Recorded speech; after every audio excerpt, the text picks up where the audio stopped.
Blackhawks co-head coach Dan Makovic.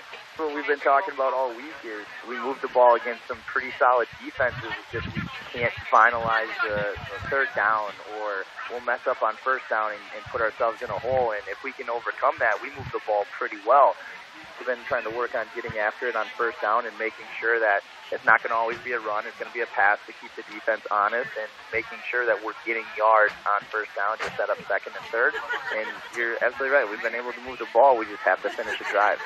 Well, you hit the road this week. It's a tough road trip, isn't it? Traveling to Lancaster is always difficult. The name, scares kids, and it gets in their head a little bit, but you have to be able to move on from that.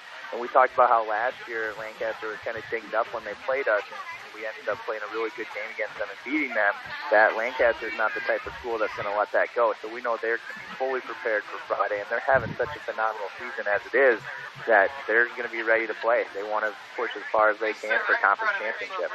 Having watched them once live, I was impressed by their team speed. Have you been seeing that on the film? They are quick. Yeah, that first read right away, the midline option. There's been times where kids hit the hole and the kid's already beyond them. The fullback will be to the next level, and then you're staring at the quarterback thinking he has the ball, and they are very fast for that. I completely agree with you. When you face them, you're facing the triple option, which I know you probably saw that as a player when you played and everything too, but not something you see every week, is it? It is not, and it takes a few weeks to get that going, and we knew that they were going back to the triple option. We heard that. So we saw a few of the early games and saw that they're already putting up 30 points, and we're sitting there saying that's a pretty fast start for a team going back to the triple option. And it takes some time to develop and know who you're blocking. So definitely credit to their linemen. They're doing a great job of getting that option movie and figuring out who to block right away. And the other thing that I've seen on film, too, is they're not afraid to go one-on-one and throw it deep because you're going to be trying to stop the run. And as soon as you fall asleep, they're going to hit a deep throw, and they've been making some good conversions on those. River Valley is at Lancaster tonight among the games. Coming up, we'll preview Platteville and Richland Center when the pregame show continues. Losing a loved one is never easy, and it never will be. I'm Mark Jelinek of the Pratt Funeral and Cremation Service. Pre-planning won't take the grief away, but with a plan in place, families can spend their time and energy supporting each other and healing, instead of worrying about what to do next. We're ready to support you when you're ready to make a plan, or simply ask a question at the Pratt Funeral and Cremation Service in Richland Center in Muscadet. Hi everyone, it's Brian from Walsh's Ace. I'm happy to announce that we are carrying a new line of pellet grills and griddles from Halo. These products are made tough and are made to last. The pellet grills can be plugged into an outlet, or it also has a rechargeable battery that will last from 15 to 20 hours. This is great if the power goes out or where there is no power hookup at all. So stop in and see the new Halo at our Richland Center store, and as always, thank you for your business. Richland County Bank in downtown Richland Center has been a partner in creating opportunities for local people and businesses since 1881. That's a lot of different loans for a lot of different people in a lot of different circumstances, but all decided the same way by local people at your local hometown independent bank, the Richland County Bank. See what a local bank can do for you. Richland County Bank, downtown Richland Center. Member FDIC, an equal housing lender. Open Season Hunting Outlet LLC Richland Center has what you want to enjoy hunting and target practicing in the great outdoors. From 17 caliber varmint guns to shotguns, deer rifles, modern AR rifles, trail cameras, and archery. Open Season Hunting Outlet, open from 11 to 5 Monday through Friday and Saturday 8:30 until 2 at 182 North Main Street, downtown Richland Center. Or call 649-0030 for competitive prices on guns, ammo, and other outdoor needs. Stop at Open Season Hunting Outlet or visit OpenSeasonOutlet.com. Richland Center is hosting Platteville tonight for homecoming football, and the Hornets are coming off a nice win against Wautoma. I talked to Coach Andrew Troxell this week about that win. Boys responded, and scored 21 unanswered points, and really worked well within our schemes. Offensively, defensively, they shut them down. So going into half, 21-10, things were looking really good. And that second half was just gritty. Wautoma made some really good adjustments defensively and took some things away from us, and then our defense really stepped up to the plate. and especially if as young as they are to do that was just remarkable. It was, and I think that holding on to that lead at the end after you built it, I mean, I guess there were some nervous times, but you had some big key plays there at the end, didn't you? Oh, we did, absolutely. As I think back to a lot of those stands that happened, just kind of stopping edge pressure with our edges, whether that be Brady Dosh or Liam Fingerson or Kaizen Switchenberg, both freshmen, or all those kids are freshmen and sophomores, or Jaden Sheff's interception, which is one of the wildest interceptions I've ever seen, coaching almost 20 years. Kid broke it up, fumbled for it above his head, behind his head, and he caught it, without even looking at it behind his helmet. So, those were key stops that we had, that just ate a lot of clock. And then offensively, we were just able to kind of eat more clock and steal that win. Let's talk about Platteville. They were a good team last year, but they really rose to the occasion and kind of raised their level this year. What's made the difference there? I think last year they were a young team. They lost some key seniors, but they had a lot of kids, that stepped up to the plate. I know Coach Anderson is doing a good job down there. Their numbers are on the rise. Of all SWC schools right now, Platteville is the one that has the highest enrollment, and the fastest growing enrollment. So that always plays a big part, when you've got a lot of numbers in the program. So they've really done an exceptional job. I got a chance to see them with 7-on-7 this summer, and they've got a young staff that's very committed, so they've really done a good job. So that experience, the quality coaching, all of that is going to pay dividends. So it's nice to see programs that are investing in their youth, and it's paying dividends on the road. And we feel like our trajectory is going to be very similar as we go into, the next year and beyond. That's the thing that's hard to wrap your head around when you watch the Hornets, Andy, is how many freshmen and sophomores are contributing this year. As our coaching staff a lot of times talks about, the glory days, the good old days back when we played, it was a novelty to have the sophomore play.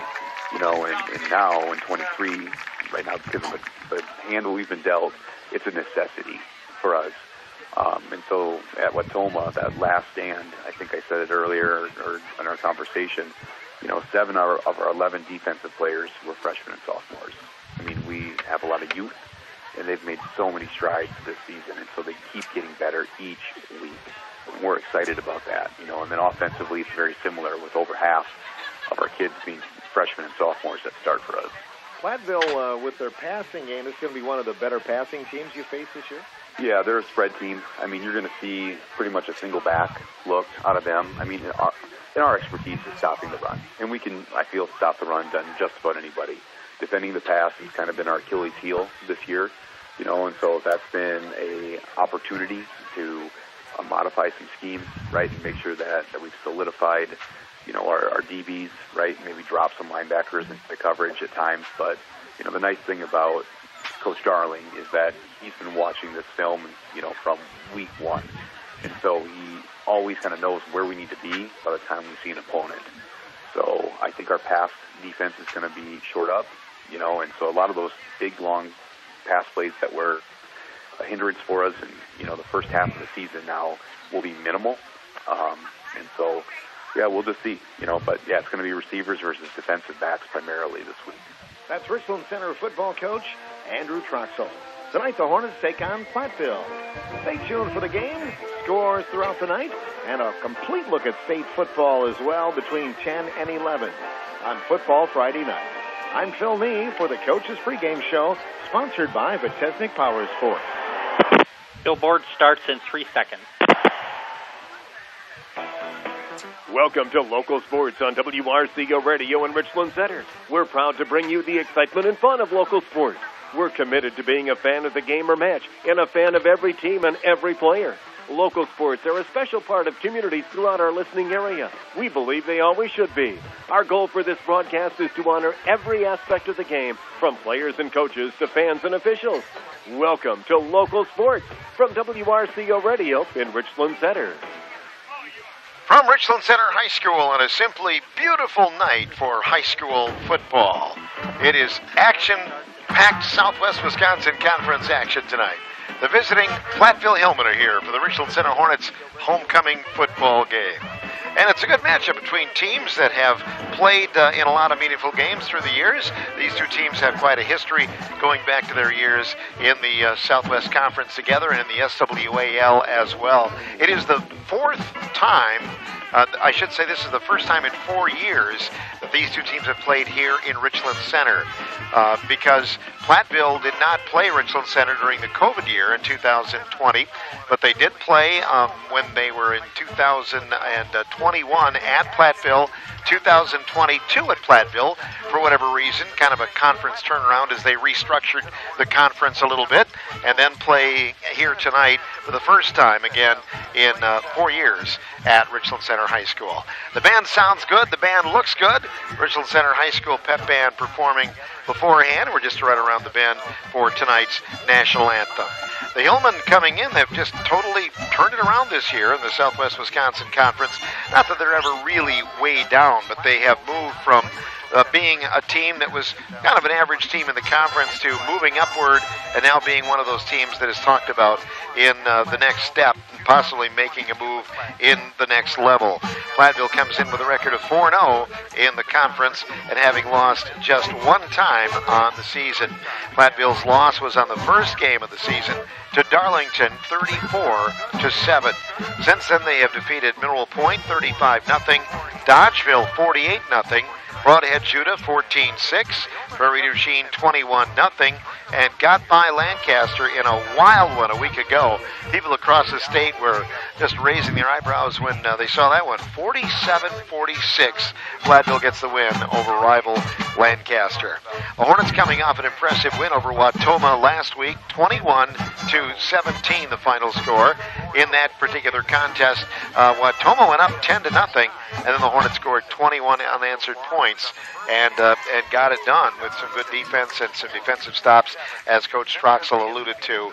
That was 1 week ago. As far as the Hillmen coming in here tonight, they've got some pretty good stats, some guys that run the ball well, a couple of featured backs, but maybe more impressively, some receiving backs. David Edge, 384 yards receiving, and Lucas Ludlam, 341 yards receiving. Leading ground gainer is Tyler Sass with 241 yards. And TJ Pink, the passing leader, the quarterback for the Platteville Hillmen, 1,297 yards through the air. On the other side, Wes Bosworth, 292 yards passing. He has 281 rushing yards as well. Wes Bosworth certainly has been an all-purpose player for the Hornets. Teague Perkins with 91 rushing yards. Right now, receiving yards, Liam Fingerson, the leader, with 146, and Zach Hillers with 29.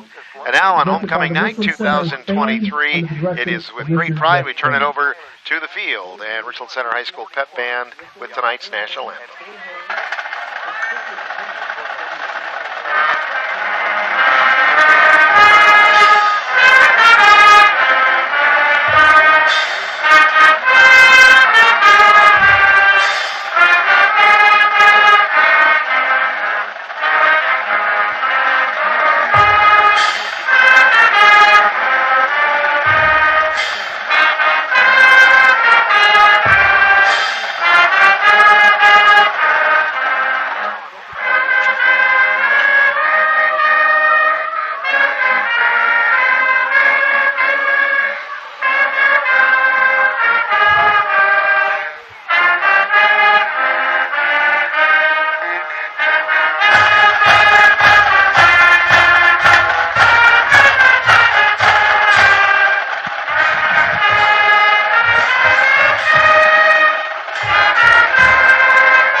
National anthem from Richland Center High School. We'll be back with more Kickoff time right around the bend on WRCO and WRCO.com.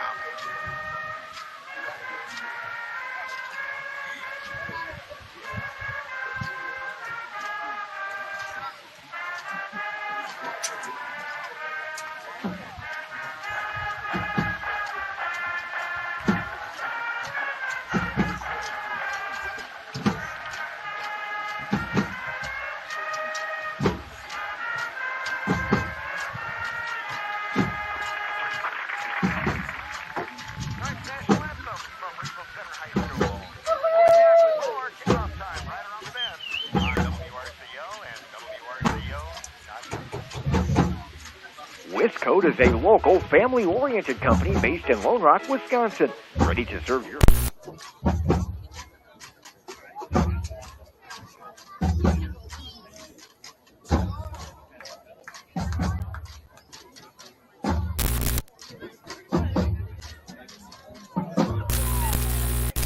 on the schedule for next spring. That's 1-800-BLACKTOP. Wisco cares as much about your asphalt and everything around it as you do. And now, for the starting lineup. Right now. We need volunteers. First Starting visitors, lineups being announced for the the folks that Platteville are Hillmen. at the Richland Center High School field house. Not the field house, the football field, the Vitus Rip Field. Platteville being introduced, and they are coming out in full force, carrying the And now, Pioneers X. from the north end And the Richland zone, Center Hornets choosing to be introduced introduced as as One Eyes. blow-up helmet, sponsored by the Wisconsin National Guard. Hornets introduced as a team as well, coming out to the center of the field here after the introduction. PA announcer Bill Twining tonight. He is filling in. They're bringing in the big guns here tonight for Homecoming 2023. Hornets in the black and orange. The home uniforms with mostly black. Platteville in the traveling white with maroon uniforms. And getting set to get it going here tonight. 7th week of the season. Everybody I talk to says the same thing. It's hard to imagine that it's that late in the season. And I think a large part the weather has quite a lot to do with that as well. Just because it does not feel like the last Friday night in September. Just a little bit of a breeze blowing across the field. I understand there's going to be a spectacular view of the moon tonight as well, with a clear sky, so we should be able to see that as we look out to the east from the stadium side here at Vitus Rip Field. Looks like Platteville will be doing the kicking and getting this one in gear. Tyler Sass getting the ball from the official and putting it in the tee, and Richland Center will send a couple of men back deep to receive. Jaden Shep is back there, and also it will be number 14 heading back there, Kaizen Schwitzenberg. So they're the two closest. Jake Schlamm a little bit nearer. And also Brady Dosh on the near side. So they're the men that are about 20 yards in front of the deep men. And we'll see what Platteville chooses to do here. As Tyler Sass gets set, there's the kickoff. End over end, the ball is going to be taken down around the 5-yard line, and Shep goes to the right. Now, as he heads to the left, cuts back to the 25, 30. Good return for the freshman, and he's driven out of bounds after a healthy return out to around the 38-yard line, and driven out of bounds by Platteville's number 88, Sofian Bakran. For the Richland Center Hornets, on the offense tonight, getting set to start at quarterback is Wes Bosworth, joined in the backfield by Teague Perkins, Cole Brenninger. We'll see Brady Dosh from time to time as well. Dakota Pauls, Jaden Shep lining up in the receiver slots. And along the line, the center is Braden Kleppe. The guards are Ethan Bindle and Thomas Honer. Abe Bosworth and Aiden Cook are the tackles. First play from the shotgun snap. Bosworth will hand off. Running play for Brenninger, and he gets to the line of scrimmage and maybe a yard out to around the 38-yard line. Richland Center will face a second down at about 9 yards to go. On the tackle for the Hillmen. Hillmen have some tall individuals and some good-sized individuals along the line. Number 16, Zach McLean, 6'9", 245 pounds. He does stick out of that defensive tackle spot here on the stadium side. Hornets send 2 men wide to the left side, 1 man wide to the right. The line is set. Bosworth all alone now in the backfield as Perkins also heads to the left end. Awaiting the snap from center. Long snap count. Bosworth gets it. Rolls to his left. A little shovel pass caught by Teague Perkins. He's got it to the 40, to the 41. Bosworth's pass is complete. And that'll be a good 4 yards. It'll bring up 3rd down and 5. Well-designed play there. On the tackle for the Hillmen. And so the Hornets get a little bit more of it back and try to head to the first down stick, which would be right now around the 47-yard line. That was Riley Donahue on the tackle for Platteville. All right, 3rd down coming up. Just underway in the opening quarter of homecoming football 2023 from the Richland Center High School. Here comes Bosworth shouting out the signals. Now he rolls to the near side. The quarterback's going to try to stop and plant and throw. Now tries to tuck it in, and he's hit and dropped. Got to the 45, it looks like. Will be shy of the first down by about a yard or two. Pushed out of bounds by number 16, so Zach good McLean. Coverage. McLean pushes him out of bounds, and it's 4th and short for the Hornets. Right now, they appear to me like they're going to go for it. Hey, why not? Coming in against a yard line. Tough opponent. The longer you keep it out of Platteville's hands, the better. So they're going to go for it. 4th down and almost 2 yards to go. Ball is resting just shy of the 45-yard line, Richland Center zone. Wes Bosworth awaiting the snap, and now moves up to take the snap under center, and then a dive play, and pushes his way for a couple of yards. Bosworth may have gotten it. Oh, my goodness. Bosworth on the keeper. Nice job. When he initially dove down low, I wasn't sure that he was going to get there, but following some blocks. So let's see where they mark it. Is it short enough that they're going to need a measurement? Nope. They're going to eyeball it. And first down. That is a first down. Braden Kleppe, the center, Ethan Bindle, and Thomas Honer, the guards, and those guys just made a little bit of a furrow right up the middle, and just enough for a first down. So the Hornets keep it and trying to advance past the 47-yard line. Their own. Hornets looking it over. Boy, fans here in short sleeve shirts on the 29th of September. That is awesome. Keep it going, Mother Nature.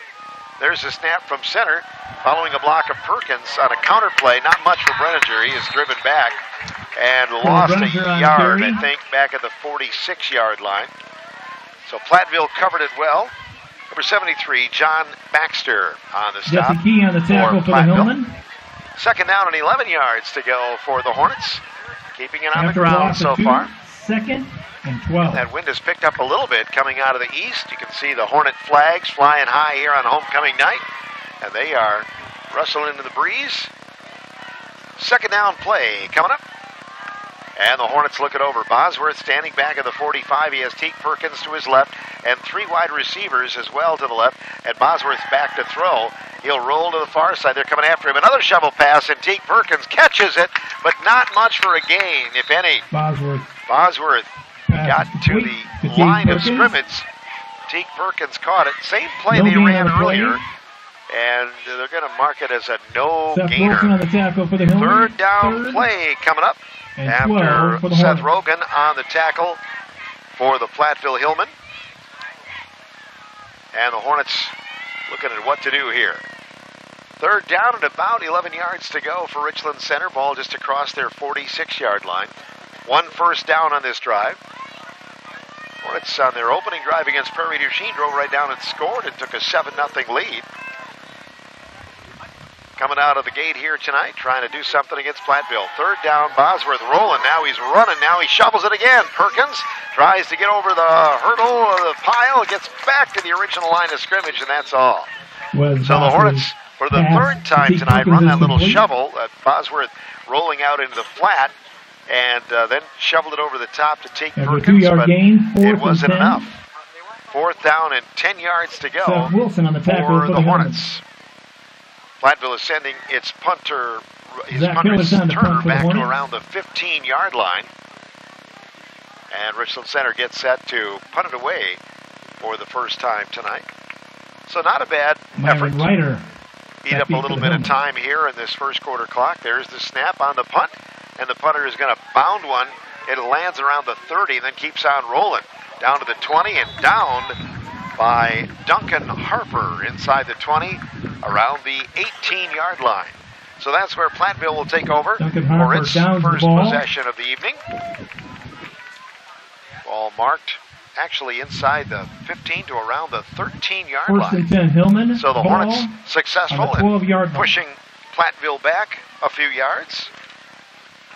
Try to start them off at a hole. Hornets on the defense, lining up. The nose guard is Cruz Salazar, James McGowan, and Teague Perkins along the line. Dakota Pauls lining up at a cornerback, along with Jaden Shep. Brady Dush and Wes Bosworth. Cole Brenninger, all linebackers. Liam Fingerson as well, and Brenton Baker is the safety. Rolling out is the Platteville QB. He's going to bomb one over the middle, and it's caught and then dropped and knocked by Jaden Shep, I think, who got just enough on the end of the football that it was incomplete. Broken up on the play by as number 2, intended Jaden there for number Second 11 for Platteville. That's Aiden Votes. TJ Pink is the quarterback for Platteville. Center is Caden Davis. The guards are Brandon Millard and Mason Mandarano. Right tackle is Rusty Ruck, and the left tackle is Keegan Coffey. Wide receivers out to the far side, Lucas Ludlam among them. Tyler Sass in the backfield, and now Pink will throw it to the near side. It's caught, and heading upfield is number 3, Jaron Blevins, and he'll get a few out to around the 20-yard line. Bring up third down and short yardage from Platteville. Third around 4, Jaden Shep with the stop. Boy, Jaden is a freshman, really contributing well to this varsity on both sides of the football.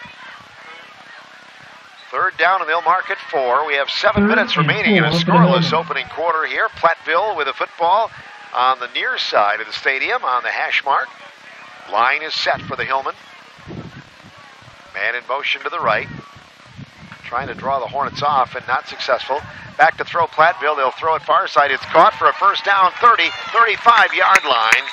And the receiver brought down there, David Edge, is brought down by Richland Center's Wes Bosworth. That's good for and him. that'll First move down. the chains. So the chains will move. Platteville going, no huddle, up tempo. And here's a whistle as the play gets going and does not get going. It is a false start. 5-yard penalty on the Hillman. Coach Bryce Arneson, head coach of Platteville, doing a good job there. Homecoming night. They'll introduce the homecoming court at halftime tonight. Fun time to see that. Many of them we saw in the parade today. First and 15 for Platteville. Ball resting on their own 30-yard line. 6:19 remaining in a scoreless first. Back to throws the QB. Throws it far side. Almost picked off and then caught by Platteville. 40. 45. They may be gone. No! They say he stepped out of bounds at the 47-yard line of Platteville. Catch and run by Logan Day after quarterback TJ Pink threw the pass. It was almost picked off by the Hornets. That would have been a pick 6 had they had that football. Right over there on the side of Duncan Harper. Back to throw is Pink. They're coming after him, and he's going to be tackled, and the whistle blows. The ball did come loose, but it had been blown dead. So Teague Perkins makes a very impressive stop. Platteville hurrying up again. Ball is back at the 36. They lost a bunch on that one. Second down and better than 20 yards. Hornets showing blitz right now. And Pink getting set to start, I believe. Whistles will stop play for the time being. Time being for the play to be reset. The officials to kind of get their bearings. And now we go. Second down and better than 20. Pink gets the shotgun snap. Rolls to the right side. Now throwing on the run. And it is caught and then dropped at the 40 of Richland Center on a pass intended for Logan Day. Logan Day falls incomplete. Covered up on the far side by number 20, Harper. Brady Dosh. And Brady Dosh, number 28, the deep man. Third and 20.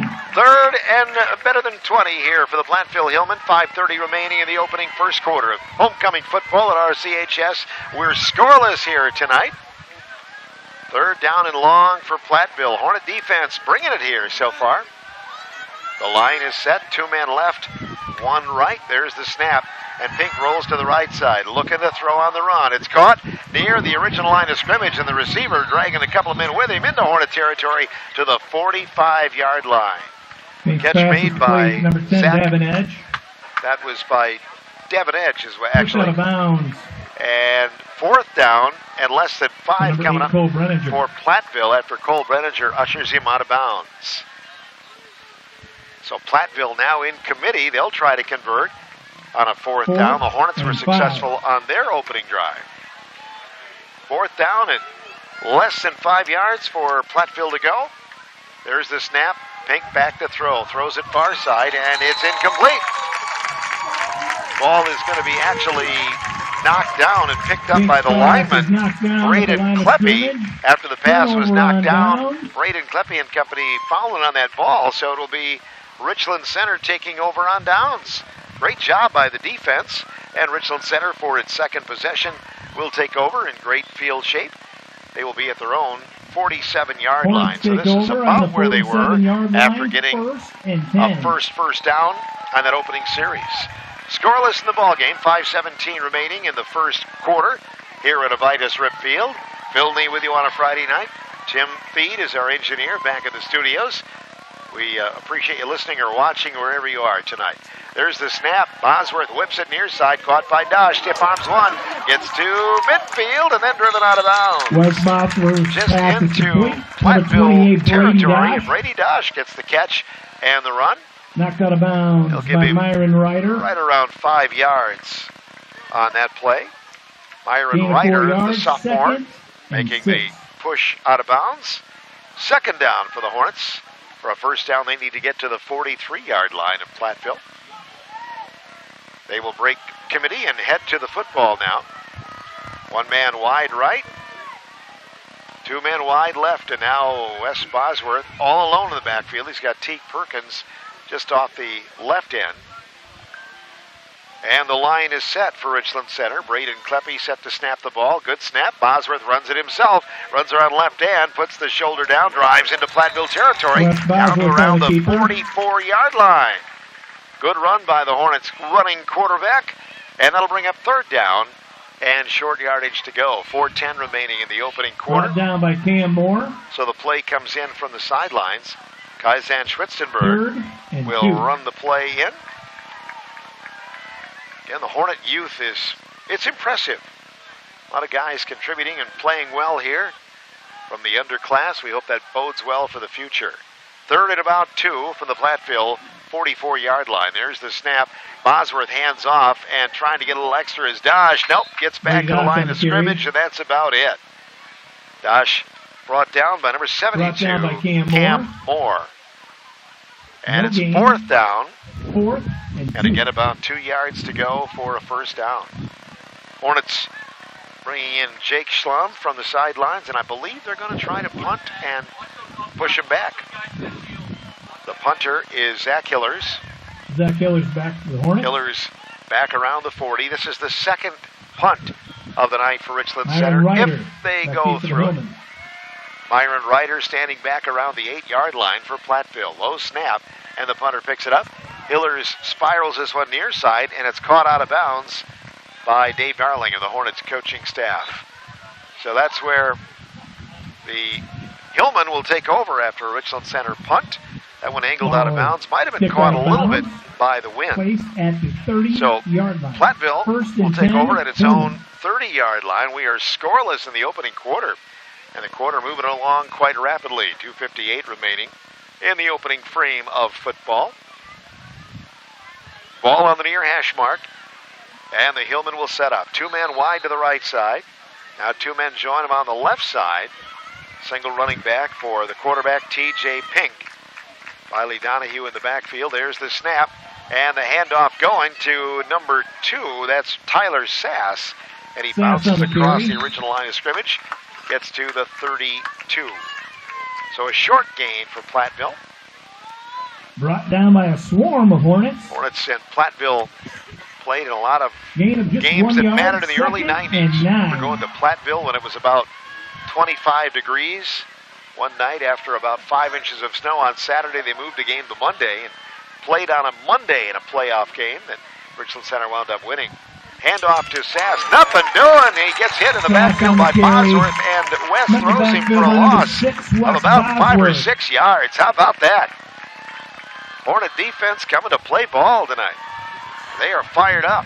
Platteville going without a huddle. Third down and 15. Ooh, I think the Hornets might get a flag. Too many men on the field. Pass comes to the near side.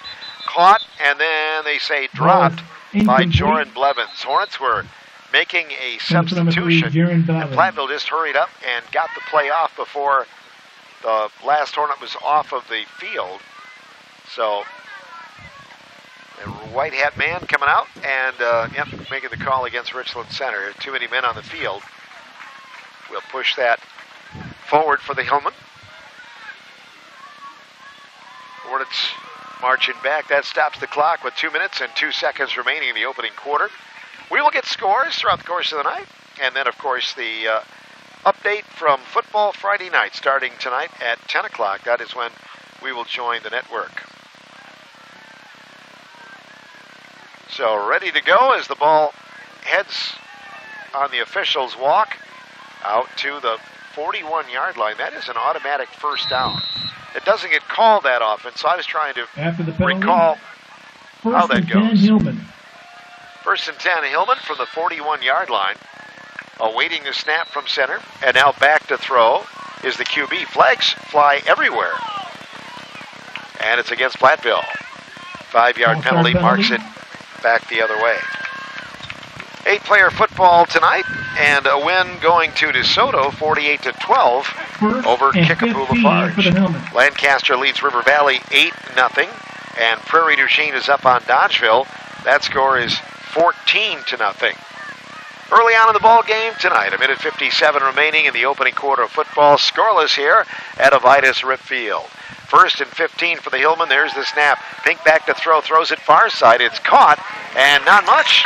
Get a couple of yards on a pass and catch by number 10, David Edge. And that'll bring up second down. And about 14 yards to go for the Hillman. Beating their match here with the Richland Center defense. Paul's on the stop. Dakota out there on the in the flat for good coverage. 2 men wide right, 2 men wide left. Pink will count it out from the shotgun. Claps his hands. There's the handoff, and Sass picks his way. He's got a little more than a first down into Richland Center territory. To the 50, to the 46. And brought down there by several Hornets. Steve Perkins helped to catch him from behind. And the Sticks will move on. Brenton Baker on the play. So 1:13 remaining here in the opening quarter. Platteville going up tempo. There's a snap. Pink back to throw. Throws it far side. Caught on a little curl pattern. And the receiver goes down around the 38-yard line. Caught there by number 10, Davin Edge. Brought down by Brady Dosh and company. Second down and 3. Back to throw is Pink. Guns it over the middle, and it is caught on a diving catch for a first down around the 21-yard line. That was caught again by Davin Edge. And the Sticks will move on again. Boy, there have been a couple of times where Richland Center defenders have been very close to tipping that ball. Now Platteville jumped off sides on their hurry-up play. Got in a little bit too much of a hurry. And one of the linemen, in fact, moved early. So, let's see what happens here. 5-yard penalty. The clock is stopped with 44 seconds remaining here in action at Avitus Rip Field. Only in the first quarter. Huge homecoming crowd on hand here tonight. Lots of folks I used to know. First and 15 for the Platteville Hillmen in Richland Center territory. Ball is at the 26 of RC. Awaiting the snap is Pink. There it is. He backs off to around the 35, and he's going to gun one over the middle, and it is over the head and almost caught by Ludlam with an over-the-shoulder try at the 5-yard line. So Lucas Ludlam, the intended receiver, came pretty close to it. Not much time off the clock. 39 seconds remaining in the opening quarter of area football. Second and 15. Second down and 15 for the Hillmen. Snap to Pink, back to throw, throws it. It's caught here on the near side. The receiver sidesteps one tackler, then backs his way to about the original line of scrimmage. Gets down inside the 20 to the 19-yard line on the catch by Logan Day. Boy, Platteville never stops. Battery is going here on offense. 3 men wide right, 1 left. Pink with Sass just behind him, down to 15 seconds in the quarter. Third down and 8 yards to go. Pink back, he's going toward the left corner. Over on the near side, it is caught, and it is a Platteville touchdown, or is it? Myron Ryder. Myron Ryder falls incomplete. Nope, he didn't get it. Did not get it with 8 seconds remaining in the first. Boy, made a good play for it. Jaden Shep with tight coverage, and it's 4th down for Platteville with 8 seconds to play in the first quarter. Scoreless ball game. Ball is marked right around the 19-yard line of Richland Center. 4th down and about 8 yards to go for Platteville. Could be the final play of the opening quarter. Awaiting the snap, now Pink. Back to throw. Hornets coming after him. Screen over the middle. It's caught there by Sass. He heads left, and he's going to go all the way to the end zone for a score at the end of the first quarter. Tyler Sass makes the grab on a basic center screen right up the middle, and Sass catches it and goes 19 yards. Off the throw from quarterback T.J. Pink. And the extra point try will come up now. That comes with 0 seconds left here in the first quarter. Platteville lining up for the kick now. Looks like Sass will attempt the extra point kick. Platteville in need of an extra man. They get him out in time, it looks like. There's the snap. Yep, somebody jumped. Kick would have been good, but an offsides is called on Richland Center, I believe. Offsides on the Hornets. So offsides is called. 6-0 Platteville lead here. Trying to make it 7. Will they kick it again? I think the play was blown dead before the ball actually went up through the uprights. So half the distance as before.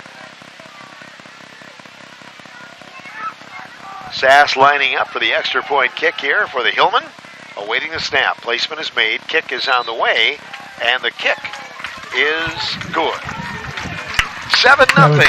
Platteville in the lead after one quarter of action in homecoming football at RCHS on WRCO and WRCO.com. Tri-State Basement Repair. A strong foundation. Don't forget your 50-50 raffle. It's for your home, it's for your family too. If water problems happen to you, call Tri-State Basement Repair. Tri-State Basement Repair. 877-4 West 6. Tri-State Basement Repair. 877-4 West 6. Looking to make your next major career move and find a place to call home? Look no further. Rockwell Automation is hiring primarily second-shift assemblers and material handlers in Richland Center with the ability to move up and advance your skills with ample growth opportunities. New hires currently receive a $1,000 sign-on bonus, too. What could be better? If you're looking for a traditional work week, predictable and stable work schedules, and an environment that's clean, comfortable, and friendly, and let's not forget about the amazing benefits that begin on day one, Rockwell Automation might be the place for you. Learn more and apply at rockwellautomation.com/careers. Jaden Sheff and Kaizen Switzenberg back deep for the Hornets. 7-0 in favor of the Platteville Hillmen, and they scored right at the end of the first quarter. Don't see that very often. A fresh 12 on the clock, and there will be a kickoff, as there was at the start of the game. The kick for the Hillmen. So it is number 2, Tyler Sass, coming out to do the kicking. He just made the extra point after the touchdown was scored. Here comes the approach, and Sass will boot this one a little bit shorter this time. Bounces around the 25. Live football, and Hornets didn't get on it. Platteville gets on it. And let's see. Did the Hornets... Yeah, the Hornets got on it. Boy, that was very, very close. Lesson learned. Kaizen Schwitzenberg dove in from the outside and got on the football. You know, I think sometimes you're thinking punt, so you just get away from it and let it land. But on a kickoff, you can't let it land. And that one did. The Hornets will get a break there as they get it at the 25-yard line, their own. And that's where they will take over for their third possession of the evening. 7-0. Platteville in the lead in Southwest Wisconsin Conference action. And the Hornets head to the football now. One man wide to the far side for the Hornets. Now the line is set. Wes Bosworth now sending out 4 on that side, 1 on this side, no running backs. Bosworth all back by his lonesome. Wes will take the snap, runs it himself, going off right tackle, puts the shoulder down, pulls ahead to around the 28-yard line. So Bosworth, bottom of the pile there as they get up and walk it off. Ludlam on the tackle. Wilson and Lucas Ludlam on the stop. So a good 3 yards for the Hornets. second and Second down and 7 yards to go for Richland Center. Ball between the hash marks. Near the top of the crown of the field. Bosworth has Perkins in the backfield with him, just to the right side. The line is set. Awaiting the snap from center. And there it is. Bosworth runs. Now hands off to Perkins on a counter play. Perkins run into the right side. And he's trying to back his way. Does get a little bit. Made something out of nothing. Did Teague Perkins. He gets to around the 31-yard line. John Baxter. Good job by Teague. Hillman for the tackle. Teague Perkins, who is the homecoming king this year. And 5 for the Hornets. He, along with Stephanie Perkins. I should say Clara Shannon, homecoming queen. Get the rest of the reps a little bit later on here. Third down for the Hornets, about 5 yards to go. Ball is marked right around the 31-yard line. Bosworth awaiting the snap from center. There it is. Backs up to his own 20. There, just getting it. QB sack for Platteville. Number 22 on the sack, Jesse Key. Throws him for a big loss there. I think West thought he could get out of the danger there. Sidestepped one, but couldn't get around him, and that'll bring up a 4th down and very long for the Hornets. Ball marked right around the 16-yard line. 4th Clock down. running down toward 10 minutes. Yeah, I can see the beautiful moon out there in the east that we talked about earlier. If you got a chance to look up tonight or look outside, boy, it is beautiful. We're looking right at it here tonight. Homecoming football in the moonlight. Ooh, high snap. Now Hillers goes up and gets it and gets this one away. It's going to hang and bounce right around the 50. Takes a good Hornet hops. All right. 40 down to around the 30-yard line. So that turns out to be a really good pooch punt that just kept rolling for the Hornets. Shaden Shep downs it there. So the Hornets with 3 possessions and 3 punts this evening, and Platteville takes over for its 3rd possession of the half. 9:39 remaining in the opening quarter of area high school football on WRCO. 7th week of the season. Next week the Hornets make a trip to River Valley, and they will close out the regular season with a game here at home against Dodgeville. Who knows, that could come down to a potential playoff spot. Richland Center would win a couple of more games, coming in at 1-5 tonight. 3 wins might get you in the playoffs. 1st and 10 from the 31. Pink back to throw. He's going to air one out, kind of off balance. It's up for grabs and knocked away from the Hornet receiver, the defender who is going to be a receiver real soon, and it was knocked away. Good defense. Defended for Gavin Edge, falls in. Edge was the intended receiver, and he knocked it away from, was it Brady Dosh? I believe it was. Dakota Pauls on the coverage. Dakota Pauls. For the Hornets. One of those guys on this side had an opportunity. It was Pauls. Had an opportunity to get the pick off, and Edge became the defender and slapped it away. 2nd down and 10 yards to go for the Hillman. Ball at the 31-yard line, their own. Sass is right behind the quarterback, Pink. 2 wide left, 3 wide left now, 1 wide right. There's the snap. Handoff. Sass cuts up the middle for a few yards, and the Hornets will drag him down. Sass on the carry. Sass brought down. Thomas Honer had the ankle, and then a little help from his friends at the end. Teague Perkins and company bounced in there. 3rd down and 5 yards to go for the Hillman. Teague Perkins on the tackle for the Hornets. Ball is marked there, and for a 1st down, Platteville needs to get to the 40-yard line. Leading in the ball game, 7-0 here in homecoming football 2023. They'll break huddle and head to the football.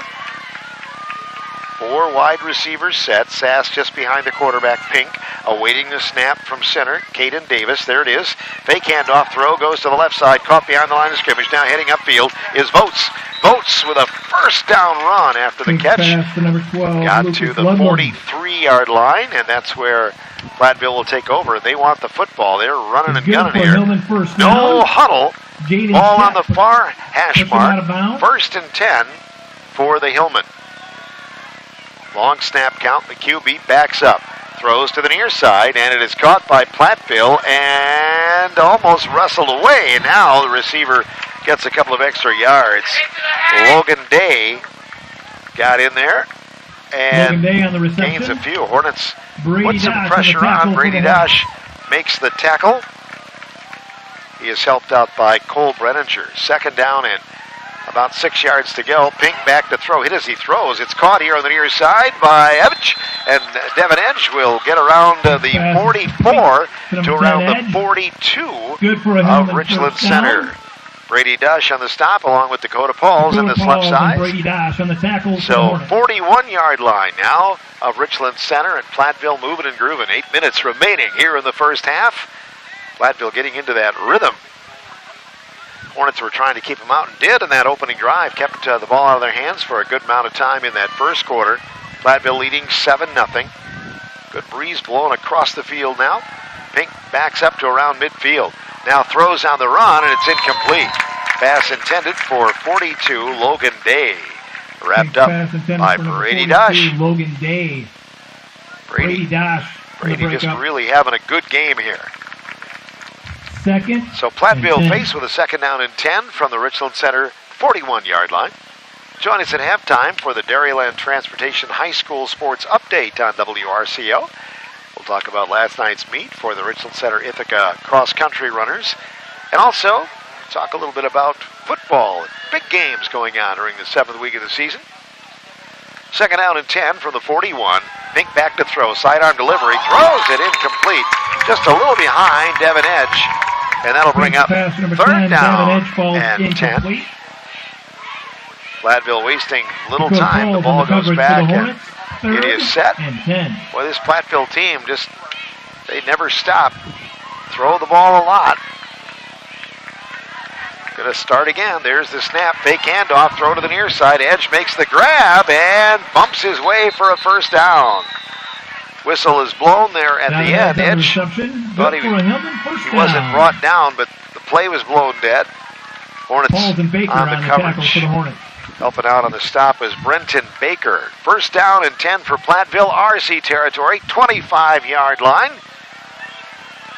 Looking it over is Pink, awaiting the snap from center.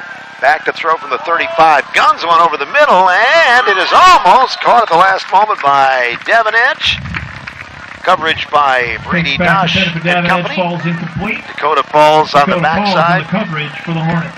Second down and 10. Platteville nearly had just a highlight reel catch there from number 10 Edge. They're going to bring in, looks like a replacement. Edge is going to go out and get a breather. Myron Ryder in at wide receiver on the near side. Jordan Blevins on the far side. Richland Center in man-to-man coverage. Sass in motion, moves to the left, and there's the snap. Fake handoff to Sass, throwing going to the left side, and almost intercepted. Jaden Shep diving in there. That one skipped off the carpet. He trapped it. Third down and 10 for Platteville. Jaden Shep. 7:12 remaining in the first half. Third and Fans 10. continue to file in here, bringing their chairs in. Some Platteville fans just arriving. May have had to milk the cows or something, I don't know. Third down and 10 yards to go. Ball marked around the 25-yard line of Richland Center. Platteville's drive continues. Awaiting the snap from center. They're back to throw. Now thrown on a screen to the right side. Catching it now, heading upfield is Ludlam. Steps inside, a tackler, a flag flies. Ludlam will get to the end zone and score. And let's see what the call is. Number 12, Lucas Ludlam. Ludlam got inside the would-be tackler and scored, but I believe they're going to bring it back. Going to be a penalty for a hold on Platteville. Now we'll push it back the other way. Block in the back. Boy, a huge crowd on hand. Platteville brings a number of fans with them tonight. They travel well. Third down and 10 yards to go after the penalty. They mark it from where third it was. And 7. Yeah, not third and 10. It's third and 7 after the play. Officials try to get it in the right spot. Now we're ready to go. Third and 7, no. whistle sound, I believe a timeout has been taken. Platteville will talk about it a little bit more. 7:03 remaining in the opening half of football. 7-0. Platteville leads the Hornets on WRCO and WRCO.com. Don't forget the 50-50 raffle. Drawing is at halftime. Advanced Pump and Well Solutions of Richland Center proudly presents the trumpet stylings of Larry Ferguson. If that music is driving you to drink, make sure your pump and well are working so you always have the water you need to drink. You can trust Advanced Pump and Well Solutions to make sure your pump and well are working right or to get it working if it's not. Call 608-649-4488. Welcome back to Avitus Rip Field. Platteville, after a quick timeout, heading back to the football field. 3rd down and about 7 yards to go. Ball is marked at the 23-yard line of Richland Center. Pink will look it over. He's got Sass to the right. Hornets digging in up front, trying to show blitz now. Here they come. Pink is back to throw, guns it over the middle, and it's caught near the linebacker slot. Moving ahead now is Ludlam. Lucas down the sideline, driven out of bounds inside the 5-yard line. Bosworth saved a touchdown. So Lucas Ludlam got a little ways and gets a first down. On the tackle. Westby leading Black River Falls 27-0. The Dells up on Watoma 7-0. Mineral Point 20. Belleville 0. Hillsboro and Seneca Wazeeka now tied at 8. Among the scores, also Riverdale leading 12-6 over Boscobel. That was at the start of the second. At last word. First and goal, Platteville. They lead 7-0 over the Richland Center Hornets here in the opening quarter. 6:53 remaining. Splitting out to the left side is Ludlam. Quarterback TJ Pink takes the snap, fakes the handoff, throwing it to the end zone, and it is knocked away at the last minute, and a flag flies. Jaden Shep knocked the ball away at the goal line. Pink's pass reaching around and Lucas Ludlam falls incomplete. Say that he got there early. Flag on the play. So the officials will talk about it. Now they'll show it to us here on the stadium side. So it is defensive pass interference on the Hornets. First down, Platteville. Quarterback Pink has got a unique delivery. His passes, a lot of times it's kind of slinging him, sidearming him. And that was one of those. Shep got in there, but must have got there just a little early. First down, goal to go from about the 3. Handoff to the running back, running right side, bowls his way to around the 1-yard line. That was Riley Donahue with the carry. Wes Bosworth makes the stop. Second down. 1-yard gain. And about 2 yards to go. Second and goal to go for a touchdown. Ludlam splits way out to the left side for Platteville. Here's the running play up the gut for Platteville, trying to push that pile. Ball popped loose right at the goal line, but I believe it was blown dead. Oh, that would have been a break for the Hornets. Third and goal to go. Good stand by Platteville or by Richland Center. Platteville has a man a little slow to get up. Mason Mandarano, one of the linemen, will hobble to the far side, and they're going to bring in a replacement right now. 7-0. Platteville, 6:05 remaining in the first half. And TJ Pink heads back to the huddle. On the goal line. Third down, goal to go for the Platteville Hillmen. 2 men wide to the left side. There's the snap from center. Fake handoff. Quarterback throwing to the near side. Tipped away. Almost intercepted by the Hornets. Brady Dosh. That's intended for Seth Wilson. And that's 4th down and goal to go for Platteville. Boy, the Hornets have had some near picks here in this first half. Boy, that can sure change a game. And one of them, it could have been a pick 6. It was off the outstretched hand. So let's see. Platteville may go for a field goal try here. That will be what the set is anyway. Lucas Ludlam is the holder. Awaiting the snap from center. Placement is made. Kick is on the way by Sass. Funny angle, but he got it. That is a field goal for Platteville. And they lead 0.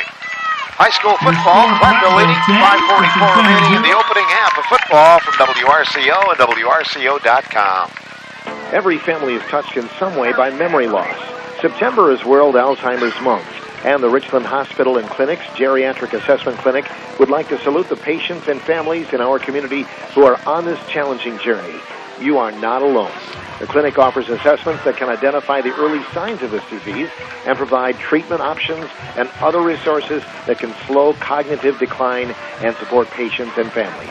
Reach out to learn more. The Richland Hospital and Clinics, caring, educating, and healing. Well, Platteville held to a field goal. Again, the Hornet defense doing some things all right here tonight.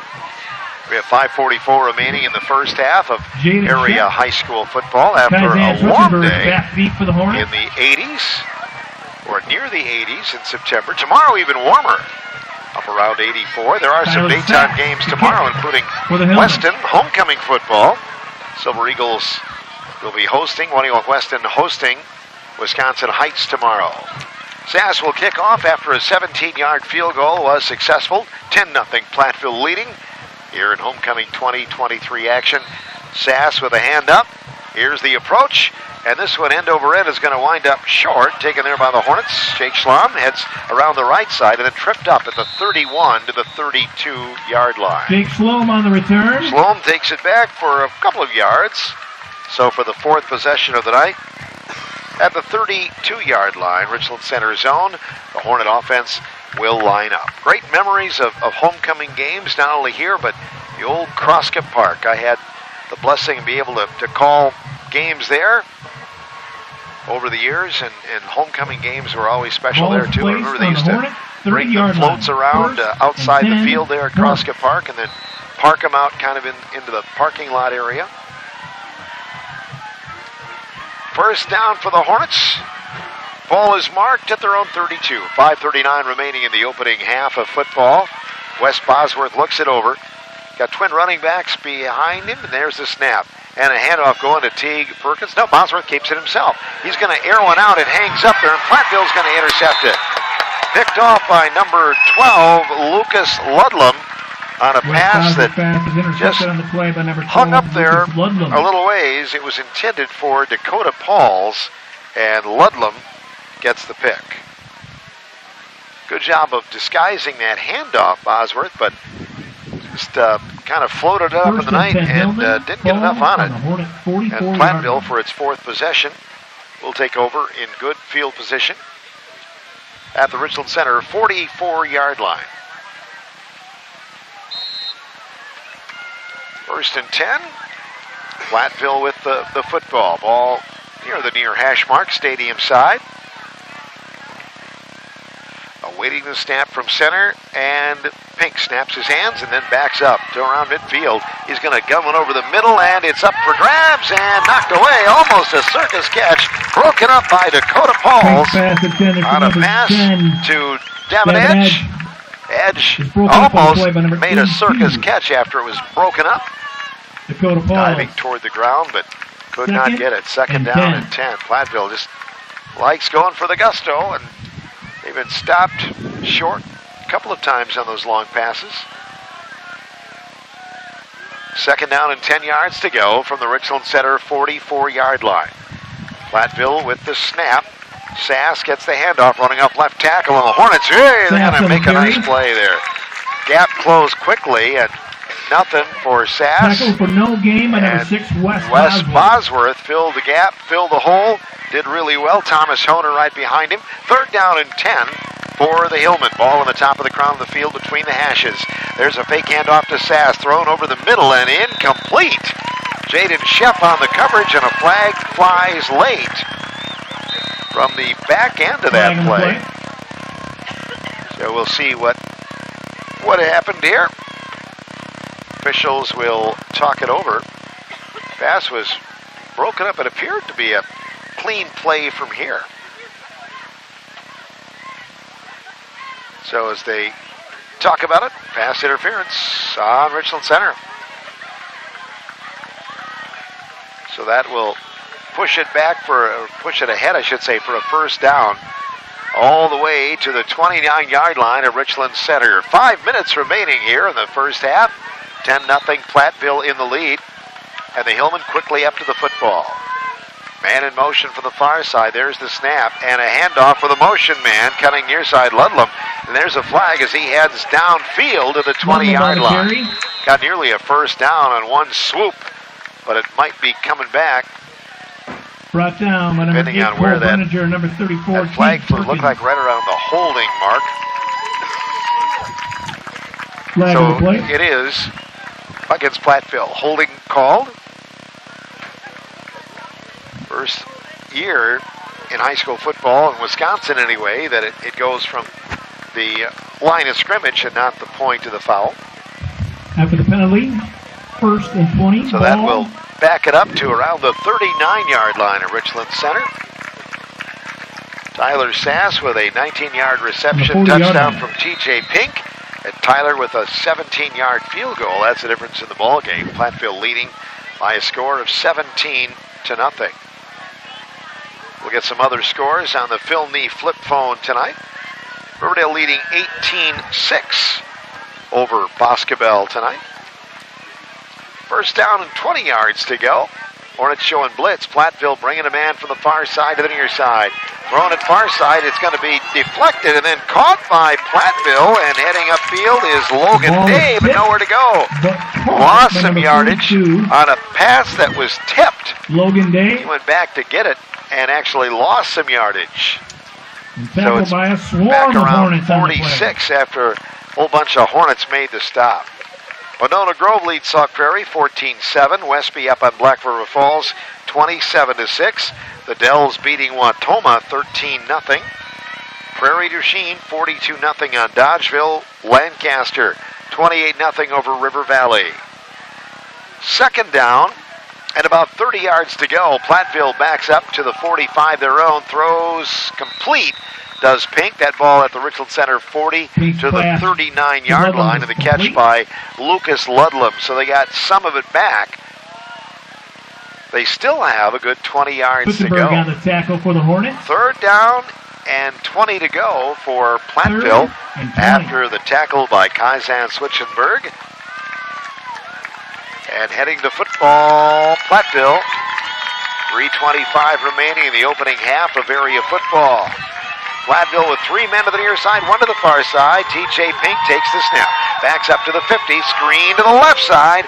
Caught there by Sass, covered well by the Hornets as they swarm in and throwing for a loss back around the 46-yard line. A screen that went nowhere. Pink's pass, Sass. So fourth down and Platteville bringing out the punting team. These Hornets are playing admirably tonight against the conference leaders. Fourth down. Jaden Shep back deep to receive this punt. Jaden Shep We're back assuming deep. that Platteville will go through it. There's the snap, and there's the punt by Sass. Jaden Shep will try to field it. It bounces away, and then he lands on it right around the 15-yard line. I'm not sure that he got a good view of that ball. Ball down at the 15-yard line. Landed on it after a Platteville punt. Platteville's first punt of the night. They had turned it over on downs, scored a touchdown, and scored a field goal. So the Hornets get it for their 5th possession of the night and starting at their own 15-yard line. 2:31 remaining in the opening half of area football tonight here on WRCO Sports. Special halftime introductions will be made. They'll also recognize the outstanding alumnus this year from RCHS. Make mention of him. All right, under center is Wes Bosworth. There's the snap, and he'll hand off. And here comes Reniger to the near side. No, that's Dosh. Brady is going to spin around and gets out to around the 19-yard line. Richland School District Foundation Board honoring Charles Chuck Welty this year, the 2023 Outstanding Alumni Recipient. They had a reception in his honor at the West Commons tonight. Second down and 5 yards to go. Richland Center at its own 20-yard line. 1:59 remaining in the first half. Wes Bosworth shouting the signals, fakes the handoff, throws it complete to the left side, and then the ball pops loose. They're going to say no catch. Brady Dush, the intended receiver. Coverage by Jordan pass Blevins. intended for number 20, Duncan Harper, falls So it goes incomplete. to third down. Third down and about 5 yards to go for the Hornets. For the Hornets. Kaizen Schwitzenberg returns to the huddle, and Richland Center will bring it to the line. Trying to convert right here. Getting late in the quarter, trying to get something downfield a little bit. Let Zach Hillers put one through. Bosworth looking it over. There's the snap from Kleppe. Line blocking to the left side, and Bosworth runs here, trying to get around the corner, and he won't make it. Bosworth brought down right around the 15-yard line. Gets up slowly, but it's going to be all right. Walks off the field, and that'll bring up fourth down for Richland Center. Tackle made there by Ludlam and also Ryder. Looks like a timeout has been called. 1:37 remaining in the first half. Timeout on the field. We'll be right back. Platteville leading it 10-0 over the Hornets on WRCO and WRCO.com. U.S. Cellular Prepaid is built to have your back. It's why we offer a 3-day grace period if you ever need a little more time to pay. Sometimes there's on the day of your picnic. Sometimes backyard soccer ends with but those 3 extra days to pay, they're always right there when you need them. They're a little bit of in the middle of a very day. U.S. Cellular Prepaid offers a variety of plans starting at just $25 a month. U.S. Cellular, built for us. Terms apply. Visit uscellular.com for details. Platteville used a timeout. They're hoping to get the ball back and a chance for their high-powered offense to get something in the end zone. But this Hornet defense has played very well here tonight.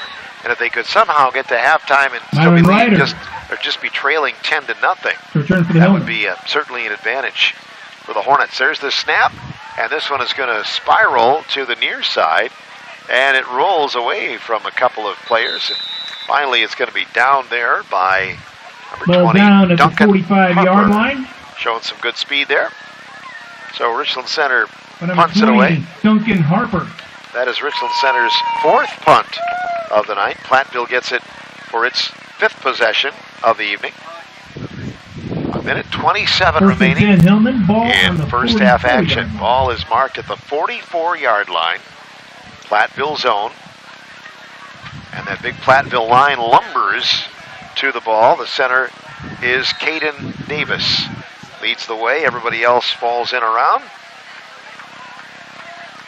Pink and company trying to get a little spark before halftime. Hornets in hot pursuit trying to get the coverage. They've got one down lineman. Now here goes the running quarterback, and he's going to run for about 6 yards. Crosses the 50 to around the Richland Center 48-yard line. Pink on the quarterback keeper. And Brenninger on the tackle for the Hornets. Brenninger helping to make the stop. So it is 2nd down. 2nd and 4. And about 3 yards to go for the Hillman. Going again with no huddle. There's the snap. Pink rolls to the left side. Good protection. Throws on the run. It's going to be deflected and then almost caught by a Platteville receiver for a first down, and that's dropped at the 40. Through the hands of Logan Day. And near the hands of Lucas Ludlam. 3rd down. And 3 yards to go for Platteville. 56 seconds remaining in the first half. Tyler Sass on the coverage brings for the Hornets. play in from the far side. Hornet defense playing with an edge tonight. They are physical, and certainly knowing that Platteville is in that passing mode. The Hornets have been getting good coverage in the secondary. TJ Pink awaiting the snap from center. Linebackers are set, showing blitz, and they almost got him. He throws it complete to the left side, and Platteville down the line. They may go all the way if they don't step out of bounds, and they will. It's a touchdown for the Hillman as Ludlam goes all the way for a 49-yard run after the catch. So well played. Again, the Hornets didn't have too bad coverage. They almost got a QB sack on the quarterback, Pink, but he released it quickly. Pass play that covers 49 yards. That comes with 45 seconds in the half. Platteville goes up 17-0. Extra point kick will be tried by Sass out of the hold of Lucas Ludlam. There's the pass, or I should say the snap, and the kick is through the uprights and good. 17-0. Platteville in the lead here at Avitus Rip Field. Richland Center Hornet Homecoming 2023 from WRCO and WRCO.com. Unexpected cold showers are the worst. That's the thing about water heaters. They eventually stop heating or they can't keep up with the demand. So when your shower suddenly goes from hot to not, call Gellenic Plumbing and Heating. We provide several brand options and offer traditional or space-saving tankless water heaters. Gellenic Plumbing and Heating, offering 24/7 service, reasonable rates, and we guarantee the job will be done right. Gellenic Plumbing and Heating, 649-7916.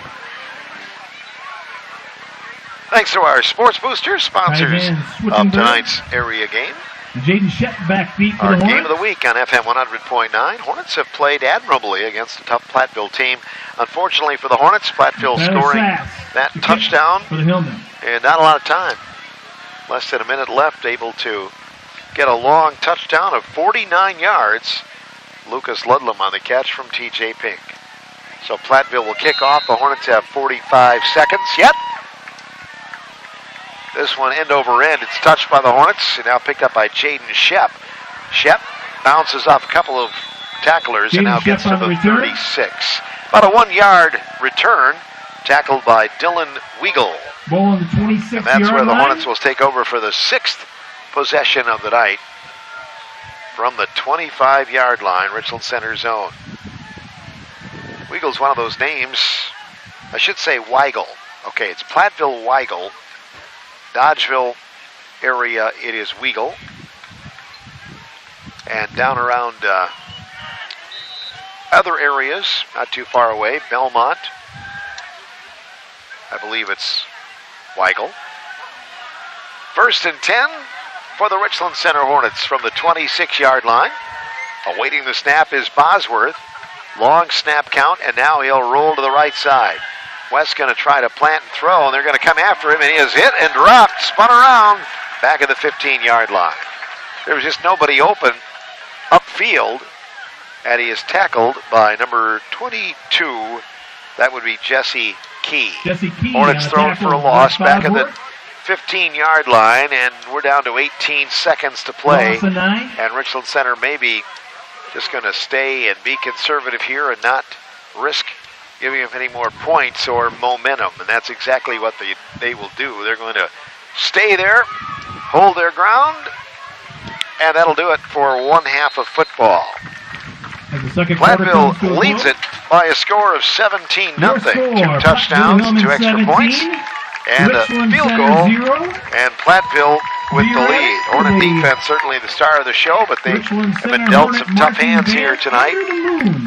And right now, under the light of the silvery moon, the Hornets will be awarding the Outstanding Alumnus honor. Also will be honoring some of their own and some of the court members this year, Homecoming King and Queen, Teague Perkins and Clara Shannon. And also 2024 reps include Cole Brenninger and Madison Meyer. 2025 reps are Braden Kleppe and Ava Cosgrove. 2026 representatives are Brady Dosh and Ebony McCorkle. 2027 reps are Kaizan Swistenberg and Addie Board. So congratulations to those outstanding court members this year. And again, they will be honoring Charles Chuck Welty, 2023 Outstanding Alumni recipient here at halftime. 17-0 our ball game score. Coming up, we'll have more from Avitus Rip Field as the Hornets and Platteville renew a little rivalry in the Southwest Wisconsin Conference. And Jeff Barron's the band ready to entertain at halftime as well. We'll be going to our halftime update and report, which is sponsored on WRCO Radio, coming up by Dairyland Transportation. Thank you so much for joining us for Homecoming 2023 football from WRCO FM 100.9 and WRCO.com. Welcome to the Dairyland Transportation High School Sports Update. Dairyland Transportation of Richland Center knows what it takes to meet the needs of customers in a fast-paced world. It's similar to the commitment high school athletes make. Dairyland Transportation is proud to salute all high school athletes with the Dairyland Transportation High School Sports Update. Richland Center Ithaca did well at the Kickoff Cross Country Invitational last night. Kaylee Peterson finished in second place. Margaret Wallace took second overall in the middle school girls race. For the girls, for the high school boys, they earned first place overall with 4 top 10 finishes. The middle school boys earned second with Micah Meyer in third place and Owen Dreyer in first place. For the girls, Westby was the top team. Elizabeth Curtis with a time of 21:02 finished in first place. Richland Center Ithaca's girls team finished in sixth, with Kaylee Peterson coming in second place in the race with a time of 21:21. Clarice Possum, Rachel Waterfall, Ella Stadler, Grace Freck, Shanice Anderson, and Therese Abad El-Al was the finish for the Richland Center Ithaca girls team. For the RCI boys, they finished in first place, led by Ryan Stadler. He was overall in the race second place with a 17:40.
Wild Thing.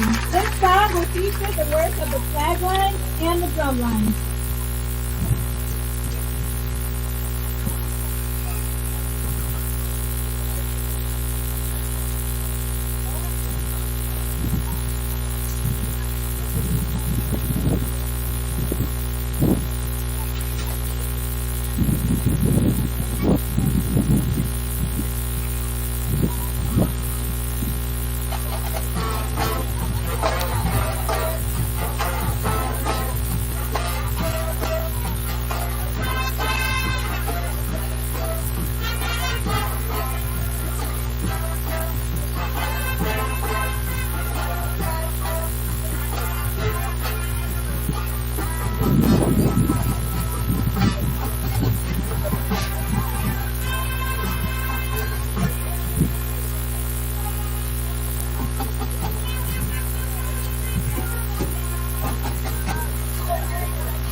Close tonight's performance with the popular rock anthem, Louie Louie.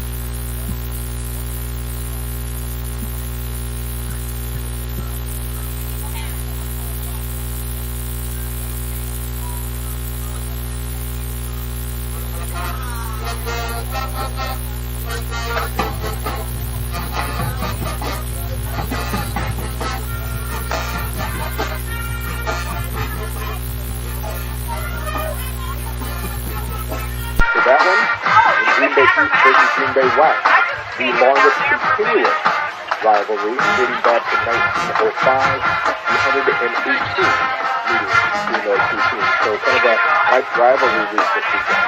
Yeah, it definitely is. Breaking down the Reedsburg-Baraboo matchup, Travis, how does that look? Well, it's been a struggle for our Beavers here in Reedsburg. Lots of injuries that we've been dealing with. Just haven't been able to do the things that we'd like to do with already a little bit of a thin upper-class roster. Close. We've been close. And we'll see if it can come together this week against Baraboo. Baraboo is looking to stay in the race, the conference title race in the Mississippi Valley. They play conference leader Onalaska next week with a chance to make some noise. So Baraboo is sitting in a better position right now than Reedsburg, but this is one of those proverbial records don't matter type of games. In fact, we have to go back 2 years. It was almost identical situation where Baraboo came in with one loss. They were riding high. They'd been ranked earlier in the year. Reedsburg was struggling. I think had just one win at the time, and Reedsburg shocked Baraboo in a one-point game, sealed at the end on a mark-off for interception. So, again, it doesn't really matter in this rivalry what the records are. The marching quarter band is led on the field by drum major Leah Chambers. Color guard instructor is Amanda Walsh. The band is under the direction of Mr. Jeff Barron. Middle school band directors are Mr. Pam Peterson-Kent and Mrs. Sierra Calabria. The band would like to thank the administration, school board, parents, and community for its continued support. Keep on rocking. Let's have another round of applause for your marching Hornet band. For that matter, are a couple of surprises I think this season. So, right here locally, that's one of the biggest surprises this season. Platville on top of the SWC. Yeah, I mean, you see that turnaround from time to time. It's not easy, but sometimes a team can turn it around just within a year if they get in the weight room and do some things in the off-season too, right?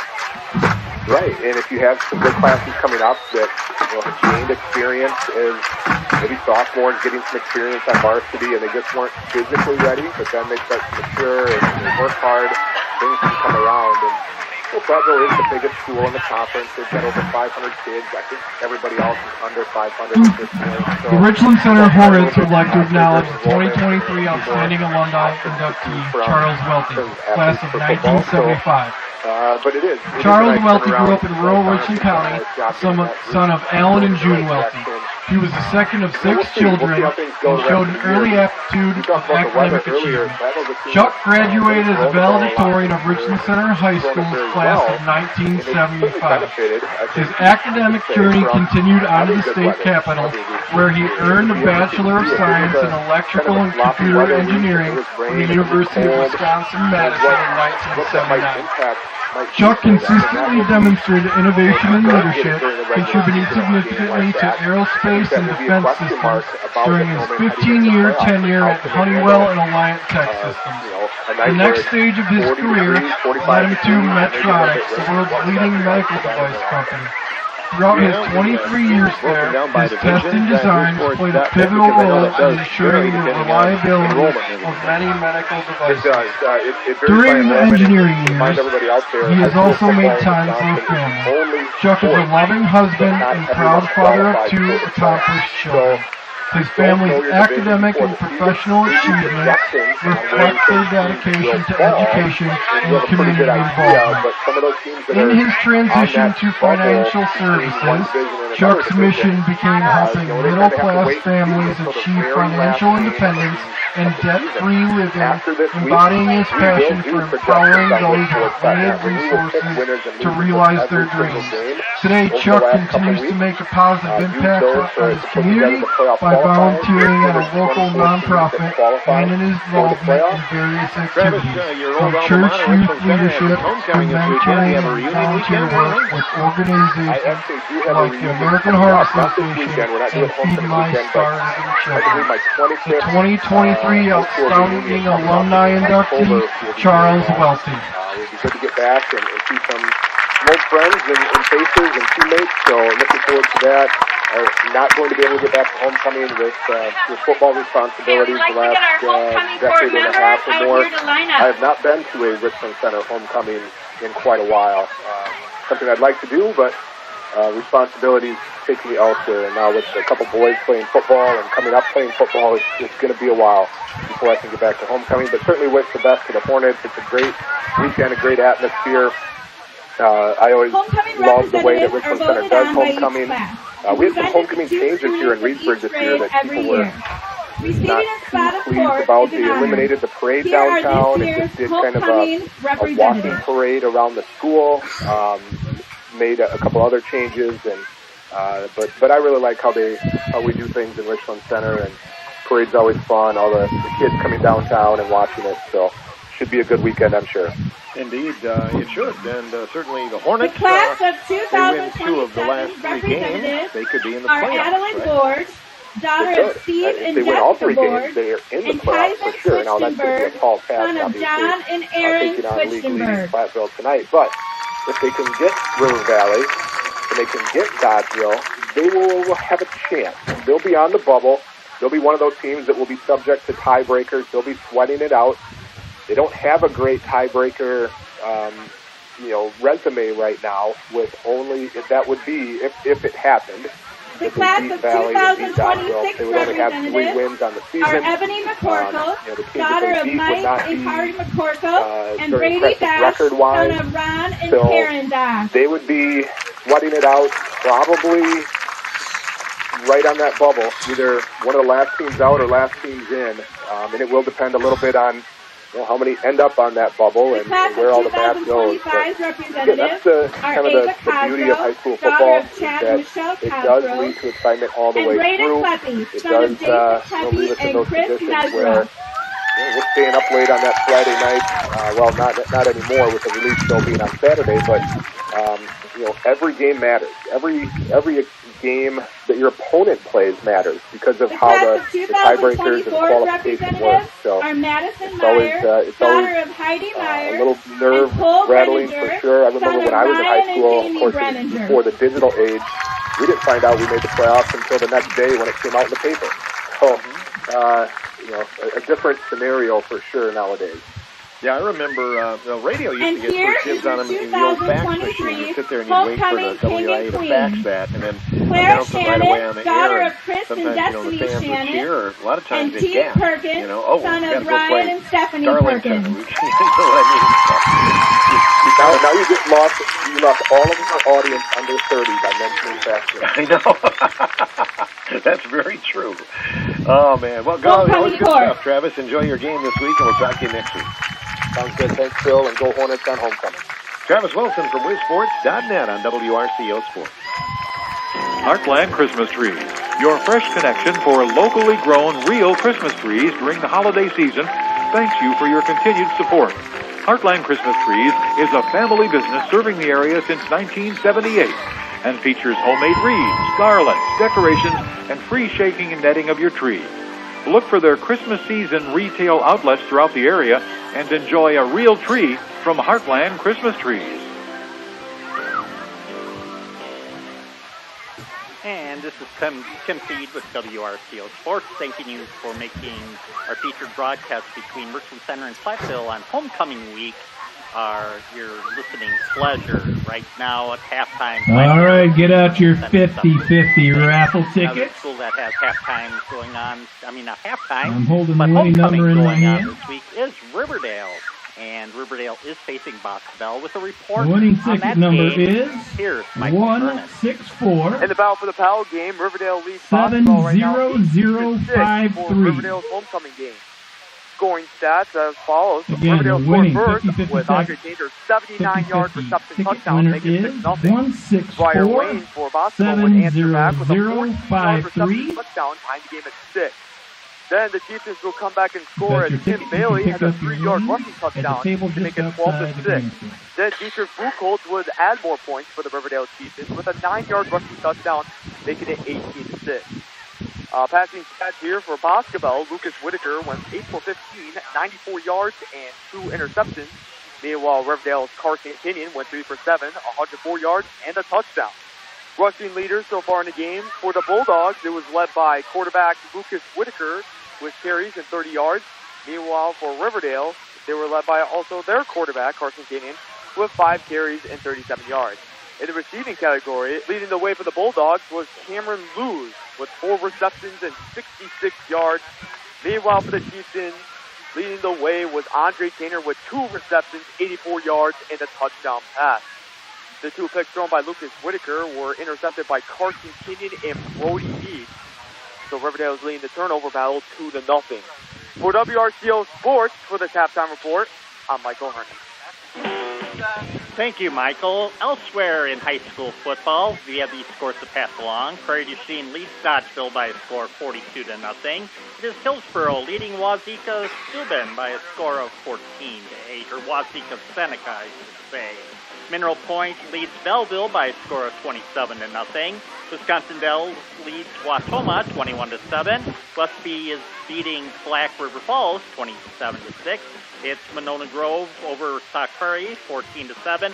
And we have one final to pass along in 8-player football. DeSoto is beat Kickapoo Lafarge by a score of 48-12. We will have more scores coming up after football Friday night, and right after this we'll send it back to Avitus Ribs Field and Tilney with more high school football action.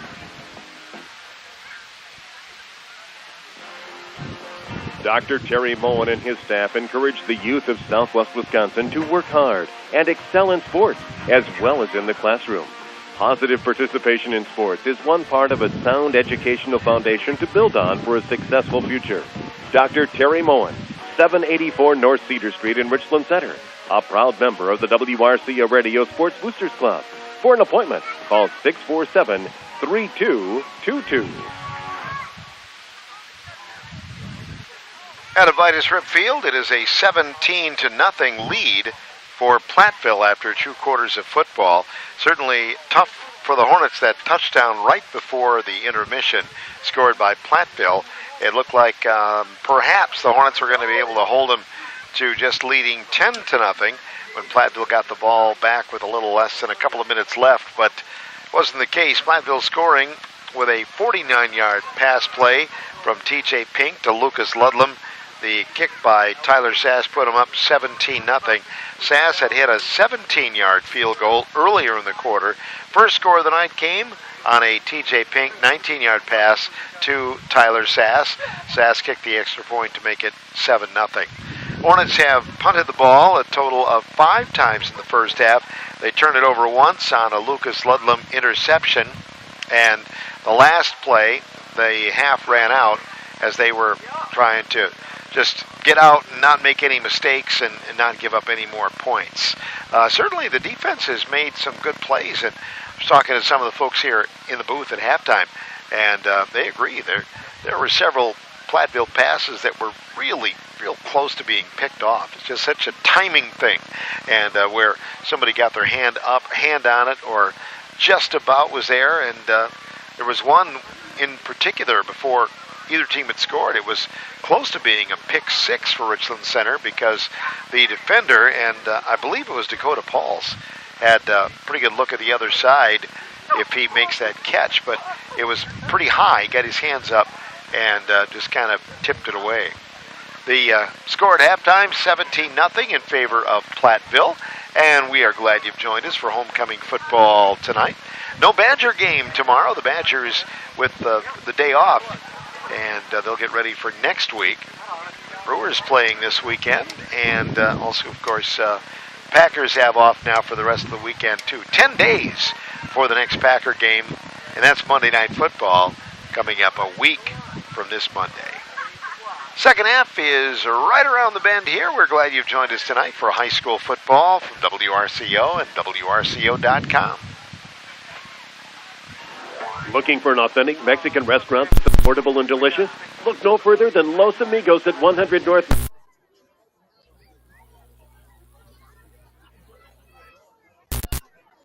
Specials on all tap beer. Wednesdays, buy one, get one free on all margaritas. Los Amigos offers catering, curbside, carry-out, delivery, or dine-in. Call 383-0684 for Los Amigos Mexican Restaurant, downtown Richland Center. Find them on Facebook. What if there were a way to be more efficient with less effort, to achieve peak performance with less energy? Well, thanks to Carrier Green Speed Intelligence, what if is now what is. A home comfort system with Green Speed Intelligence is smarter than your average system.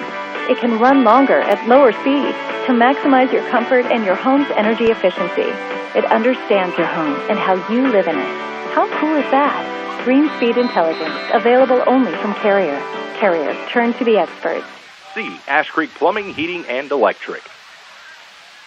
Platteville will receive the ball in the second half. The opening kickoff will be made by the Richland Center Hornets. 17-0. Platteville in the advantage. Nice halftime as they talked about all of the representatives of the classes and also recognized the outstanding alumnus officially into the RCHS Hall of Honor. That would be Charles Chuck Welty, the 2023 recipient. Hornets coming out to the field now. They will put it in the tee and get it going. Zach Hillers will kick it the other way for Platteville. Tyler Sass is back deep, and so is Logan Day. Platteville getting ready to receive. Opening kickoff of the game went to the Hornets after Platteville deferred. A fresh 12 on the clock. Hillers stepping back now and getting ready to put it in play. The Hornet line is set. And here comes Hillers with the approach. And he boots this one end over end over the head of the Platteville receiver and out of the back of the end zone. It'll come back to the 20-yard line on the touchback. Good kick. Boy, showing a great leg right there. So that's where Platteville will take over. First and 10 at the 20-yard line. At their own 20-yard line. Richland Center on the defensive side, including nose guard Cruz Salazar. Left D end is James McGowan. The right defensive end is Teague Perkins. Cornerbacks are Jaden Shep and Dakota Pauls. Middle linebackers Thomas Honer, Wes Bosworth, and Cole Brenninger. Outside linebackers are Brady Dosh and Liam Fingerson. And Brenton Baker is the safety. Platteville first and 10 with quarterback TJ Pink taking the snap. Looks to the right side, completes a pass. Platteville heads ahead for about 5. Now make it 10 yards. Good extra effort. They get out to the 31. And they are running and getting back to the end zone. Lucas Ludlam on the catch. They're back against the end zone, and now they're out and ready to roll. Second down. Didn't quite get it. Second down in inches for Platteville. For first down. Nope, I guess so. The officials had it marked second and short, but on further review, it's first and 10. There's the snap and the throw from Pink. Complete on the left side to the receiver, who puts the shoulder down, and he rolls ahead out to the 36-yard line. Ludlam on the reception. Again, that was Lucas Ludlam, the junior, from senior signal caller TJ Pink. Second down and 5 yards to go for Platteville, and the whistle stops play. False start call on the Hillman. Tough to stay in stride and your timing and everything like that when you're running plays so fast and not taking time in between. That's part of their whole strategy, which obviously you can't argue with. They are 5-1 and undefeated in the conference, but sometimes you get maybe a little bit too ahead of yourself. Someone forgets a play or a snap count. Second down and about 10 yards to go for the Platteville Hillman. Pink takes the snap. Back, looks to the left, throws it over the middle. It's complete there again. That is Ludlam, and he's got a first down. Out to the 45 to the 46-yard line. Wes Bosworth on the stop for Richland Center, and Brady Dosh as well. So, sticks move, and as soon as those sticks are set, Platteville's ready to go. There's the snap. Back to throw. Pink being chased, now throws over the middle, and it is caught, and the Platteville receiver is gang tackled by the Hornets. That was Ludlam again. Ludlam on the reception. Tackled by Cruz Salazar. Baker led the swarm of Hornets. Second down and about 6 yards to go for Platteville. They are running and gunning, ball right around the midfield stripe. Platteville leading 17-0. Prairie du Chien up on Dodgeville, 49-0. Back to throw is the QB, and nowhere to go, and he tucks it in, and he is sacked by the Hornets. Teague Perkins. Wow. Good play. Coming right up the gut there, breaking through the line of the Hillman. Loss of 9. So they're backing up a little bit. Platteville's Third offense down for the Hillmen. led by the quarterback T.J. Pink. Along the line, Caden Davis, Brandon Ballard, Mason Mandarano, and Rusty Ruck and Keegan Coffey are the tackles. Wide receiver Myron Ryder. Tyler Sass in the backfield, along with Riley Donahue. We'll see some time. Dylan Weigel as well. There's the snap from center. Back to throw. Screen up the middle, and it's caught and then dropped. They're going to say it's a fumble and then recovered or not. It looked like Tyler Sass Fake pass. The made Sass the catch. is complete. Yep, we're going to Brought say it down was the play complete. by Thomas He Honer. did fumble it. He fell on it. Thomas Honer on the tackle for Richland Center. Fourth Well, it brings down up for the Hillmen. 4th down and 13, so they got a little bit of it back. But again, the Jaden Hornet Shep back defense deep for the Hornets. rising Sass to deep punt and for the Hillmen. rising to the occasion. Jaden Shep is back around the 20-yard line, and there is the snap, and the punter spirals this one nicely, and the ball is going to roll toward the out-of-bounds line and stay in bounds. Platteville will down it right around the 24-yard line. So after the punt by Platteville on their opening possession, the Hornets take over for their first possession of the half. Ball is down on the 23-yard Ball line. will be marked at Richland Center's own 23-yard line when all is said and done. Hornets on the offense. The center is Braden Kleppe. The guards Thomas Honer and Ethan Bindle, Aiden Cook, and Abe Bosworth, the tackles. In the backfield, Wes Bosworth, joined by running back Cole Brenninger and Teague Perkins. Dakota Pauls, Jaden Shep lining up. 1st and 10. Hornets, there's a snap out of the I formation. Handoff to the fullback. Off right guard, nothing much. Maybe to the 25. They will unpile. Teague Perkins on the carry. That was Teague Perkins on the carry, actually. 73, John Baxter brought him down. 2nd down, and they'll call it 7 yards to go for the Hornets. Ball right around their own 25-yard line. Baxter and Dylan Weigel on the tackle for the Hillmen. So now getting set to 2nd down. break huddle. The Hornets. RC with 2 men wide right, 1 man to the left. Offset I, there's the snap. Handoff again to Perkins, the fullback, and he bowls his way out to the 30-yard line. On the carry. Teague just hammering away, chipping away. Tackle made by Cam Moore of Platteville. Brings up 3rd down and 2 yards to go for the Hornets. Hillmen. 8 minutes remaining in the 3rd. 17-0. Platteville and 3 in the advantage here tonight at Advertisement Field. Middle Point leads Belleville 35-0 in that game. Hillsboro leading Wazeeka Seneca 14-11. There's a snap. Again, the handoff to the fullback. Perkins bursts across the 30 to the 31. He's going to be close. Teague Perkins on the carry. Possibly short of the 1st down. The officials eyeball it. From the near side, it's tentatively marked at 4th down and short. Nope. 1st down. 1st down is what the call is. So the Hornets move the chains here with 7:37 remaining in the 3rd quarter. Drive started at their own 23-yard line. Richland Center out to the 33-yard line. Ball on the near hash for the Hornets. There's the snap from center. Handoff for a running play going to the right side. Cole Brenninger. And the pile moves to around the 35. Ball came loose. Cole Brenninger on the carry. Let's see. Yep, it is going to be Richland Center football. On the tackle, number 52, Mason Mandarano.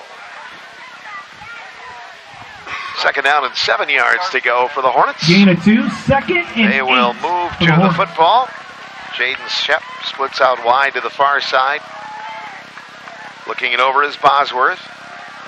There's the snap from Kleppe, and Bosworth is going to try to keep it himself. Nothing doing, and Platteville wrestles him down behind the line of scrimmage. Good sportsmanship. They will help him up. On the sack. That was Seth Wilson getting the QB sack, and the Hornets thrown for a loss back at their own 29-yard line. 3rd down and about 13 yards to go for the Richland Center Hornets. Crowd on hand tonight, going to enjoy some homecoming festivities tonight. 13. Maybe some parties as well. Third down for the Hornets. Got a little ways to convert. 3rd and 13. There's the snap. Bosworth picks it up. Now they're coming after him again. Coming to the near side. Gets around one tackler. He's going to gun one up the far sideline and intercepted by Platteville at the 34. Pass was intended for Duncan Harper. For number 20, and it is picked off on a great grab by Devin Edge. It's intercepted on the play and by that'll take it back the other way for Platteville. Second INT tonight Hillman's for ball. the Platteville 1st and 10 Hillman. ball on the 33-yard So they get line. it back for the second possession of the night. Ball is going to be marked around the 33-yard line, Platteville's own. 5:50 remaining in the third quarter of area high school football tonight. Bill Twining is here this evening, wearing his letter jacket. Looking strong in there with his wrestling manager medals on his letter jacket. 1st and 10, awaiting the snap, back to throw, and now gunning it to the far side is Pink. And they've got a little running room after the catch, and they are down the sidelines. Platteville could go all the way for a touchdown. And they will. Pink throwing to Logan Day, and a play that covers 67 yards. And Platteville scores again. Pink and company, they just beat the Hornets on the outside, and running away from the pack was Logan Day. That puts them up 23-0, and the score comes with 5:37 remaining in the third quarter. Platteville out to attempt the extra point. Tyler Sass will do so. The holder is Lucas Ludlam. Line is set. Placement is made. Kick is on the way. And the kick is good. Sass kick is good. 24-0 in favor of Platteville with 5:37 remaining in the third. High school football coming your way tonight, live from WRCO and WRCO.com. Did you know that a transmission flush and fill should be done every 50 to 60,000 miles to keep everything running correctly? Bindle Tire and Auto wants to help you keep your vehicle running as efficiently and economically as possible. Whether you need tires, brakes, oil changes, batteries, hoses, exhaust, transmission flush and fill, cabin filter, serpentine belt, alignment check, digital alignment, or on-the-farm call, trust Bindle Tire and Auto to be there for you. If you have questions about your vehicle or need an appointment, call Bindles at 647-5851 today. Tyson Switzenberg. Tyson Switzenberg and Jaden Shep are back deep to receive for the Hornets. Then up a little closer, Brady Dosh is there. So is Jake Schlom. And now Platteville will kick off after their most recent score. First score of the second half. Things getting away a little bit from the Hornets. But again, great defensive plays. Platteville breaking it down, maybe wearing them down a little bit here tonight. The defense has spent a lot of time on the field. And Sass will kick off. Richland Center has had some healthy returns this evening. So the hand is up. Here's the approach and a short kick. And it's going to bounce around the near side. Live football. It's loose. Squirts loose, and Richland Center falls on it. Again, that one dropped. The Hornets a little tardy to cover it, and Jaden Shep gets on it right around the 30-yard line. So that's where Richland Center will take over for its second possession of the second half, starting at their own 30-yard line. So Bosworth will take it back to the huddle, and the Hornets will begin plotting strategy here this evening. Join us for football Friday night between 10 and 11 as we bring you up to date on games from throughout the state of Wisconsin. Teams jockeying for playoff ball position. On the 32-yard line. 1st and 10. Hornets up to the football. Bosworth looks it over. The line is set out of the I formation. Long snap count. And West takes it. Somebody jumped. One of the Hornet linemen, I think, was leaning and may have moved their hand. It comes back 5 yards against Richland Center. Moves it back to the 28-yard line. Homecoming games, ones that you always remember. I was fortunate enough in high school to win one of those think maybe that was the only one when I was a senior.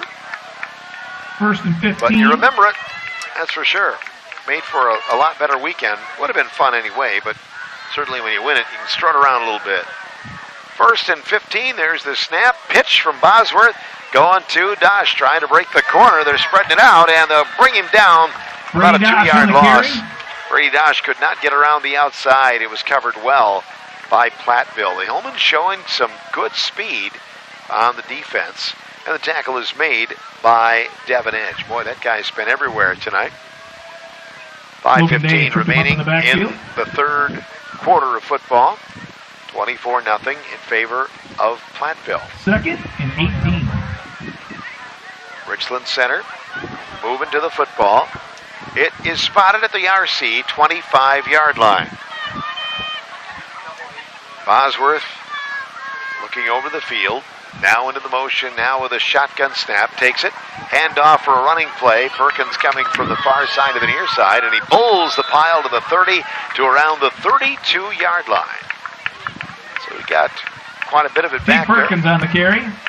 Perkins bringing up 3rd down and 11 yards to go. Tackle on the play by number 21, Riley Donahue. 3rd and 11 for the Hornets. 3rd and 12. Got the young people's game going on along the sidelines as well. Not that long ago, these guys on the field were out playing the young kids game. 3rd down, 11 to go for the Richland Center Hornets. Up to the football, awaiting the snap from center from the 31. Their own, awaiting it. Long snap count, Bosworth grabs, moves back. They're coming after him. He steps in the pocket, throws. Oh, the Hornets could be a big play. Number 20, Duncan Harper. First down, 50 to the 45 of Platteville. Well played, well slung by Wes Bosworth. Logan Day. Day brings him down in the That is defensive good for a secondary, and the Hornet Hornets touchdown. are into the 45-yard line area. Good job. Platteville didn't have too bad of coverage. 1st and 10 Hornets, ball on the 45-yard line. Cuba City leading Darlington in a close one tonight, 7-3. Wazeeka Seneca 18-14 on Hillsborough. Prairie du Chien 56-0 over Dodgeville among the most recent scores.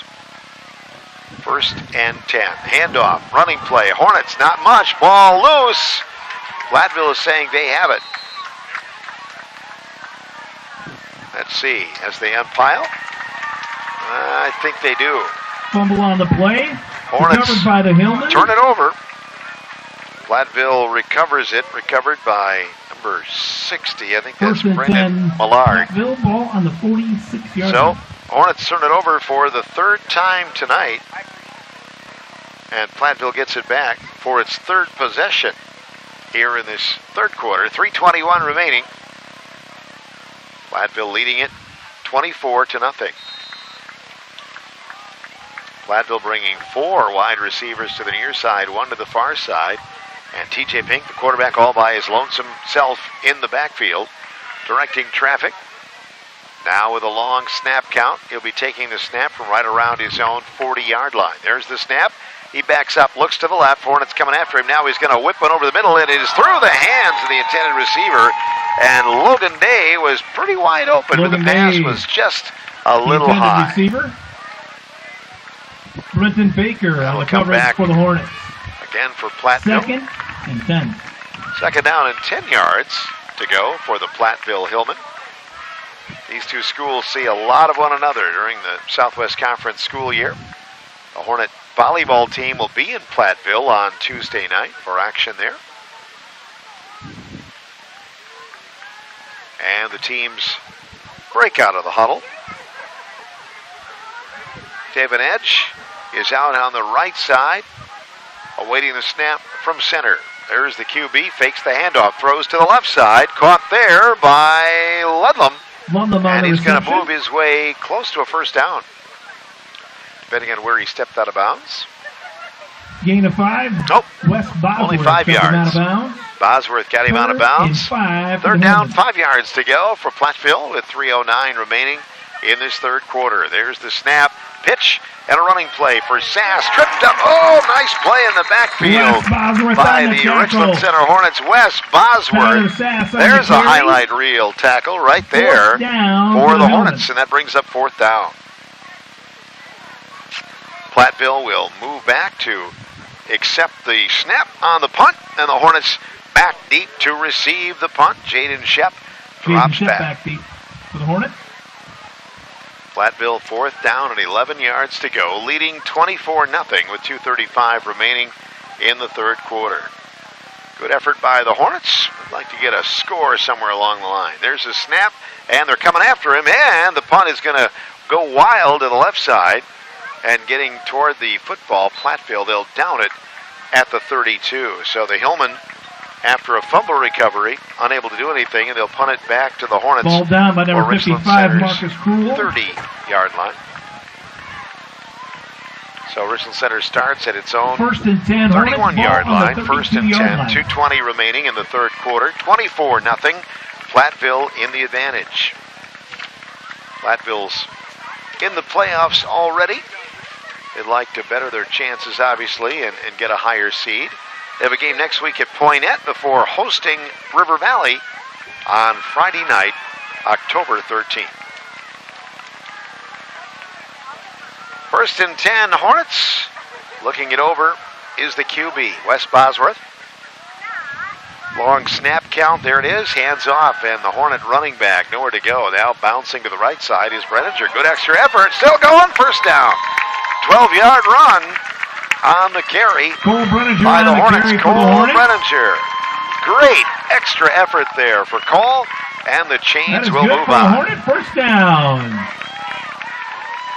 Ball is placed, clock now running again, 2:10 remaining in the third. Richland Center with a first down.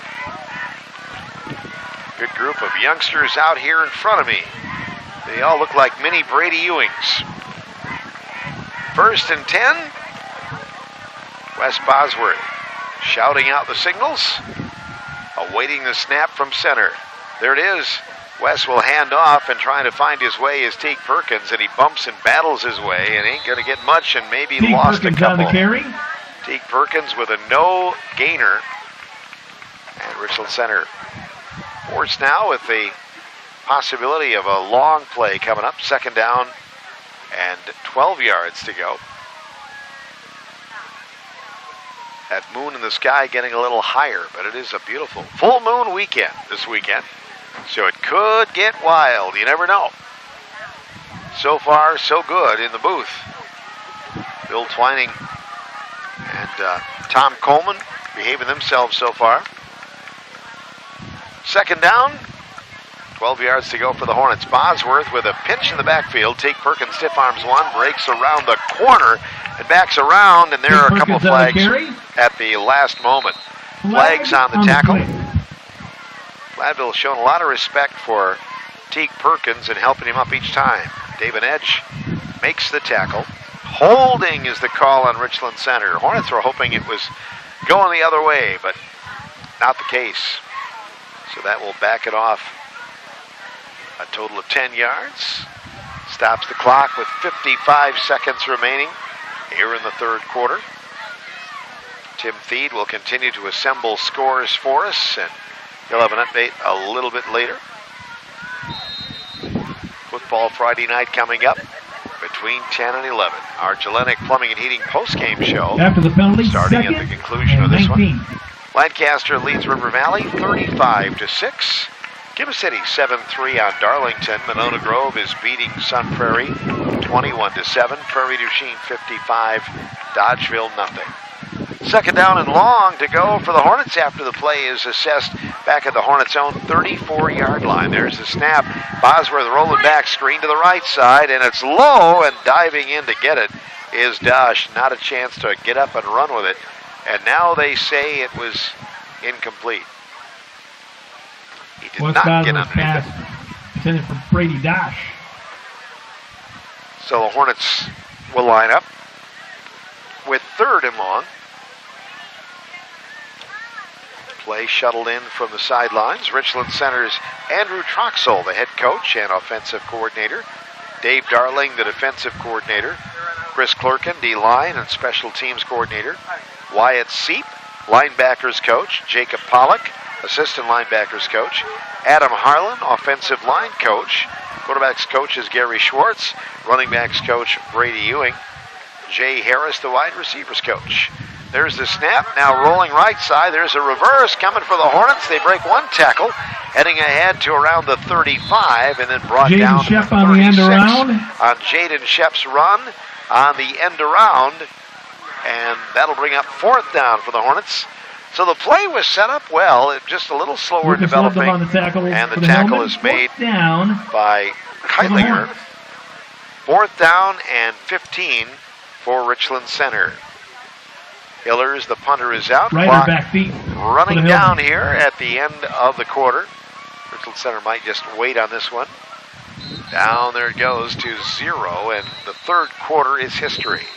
Platteville scores once in the 3rd. They lead 24-0. That is the end High of the school 3rd quarter. football Your coming your way score. tonight on FM 100.9 and WRCO.com. Richland Center Hornets 0. Hi, my name is Brandy Anderson, Richland County Health Officer.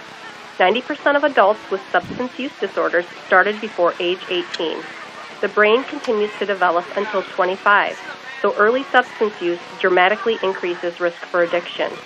Support young people in your life to make one choice not to use any substances for their health and for their best sports performance. Let's make prevention a priority.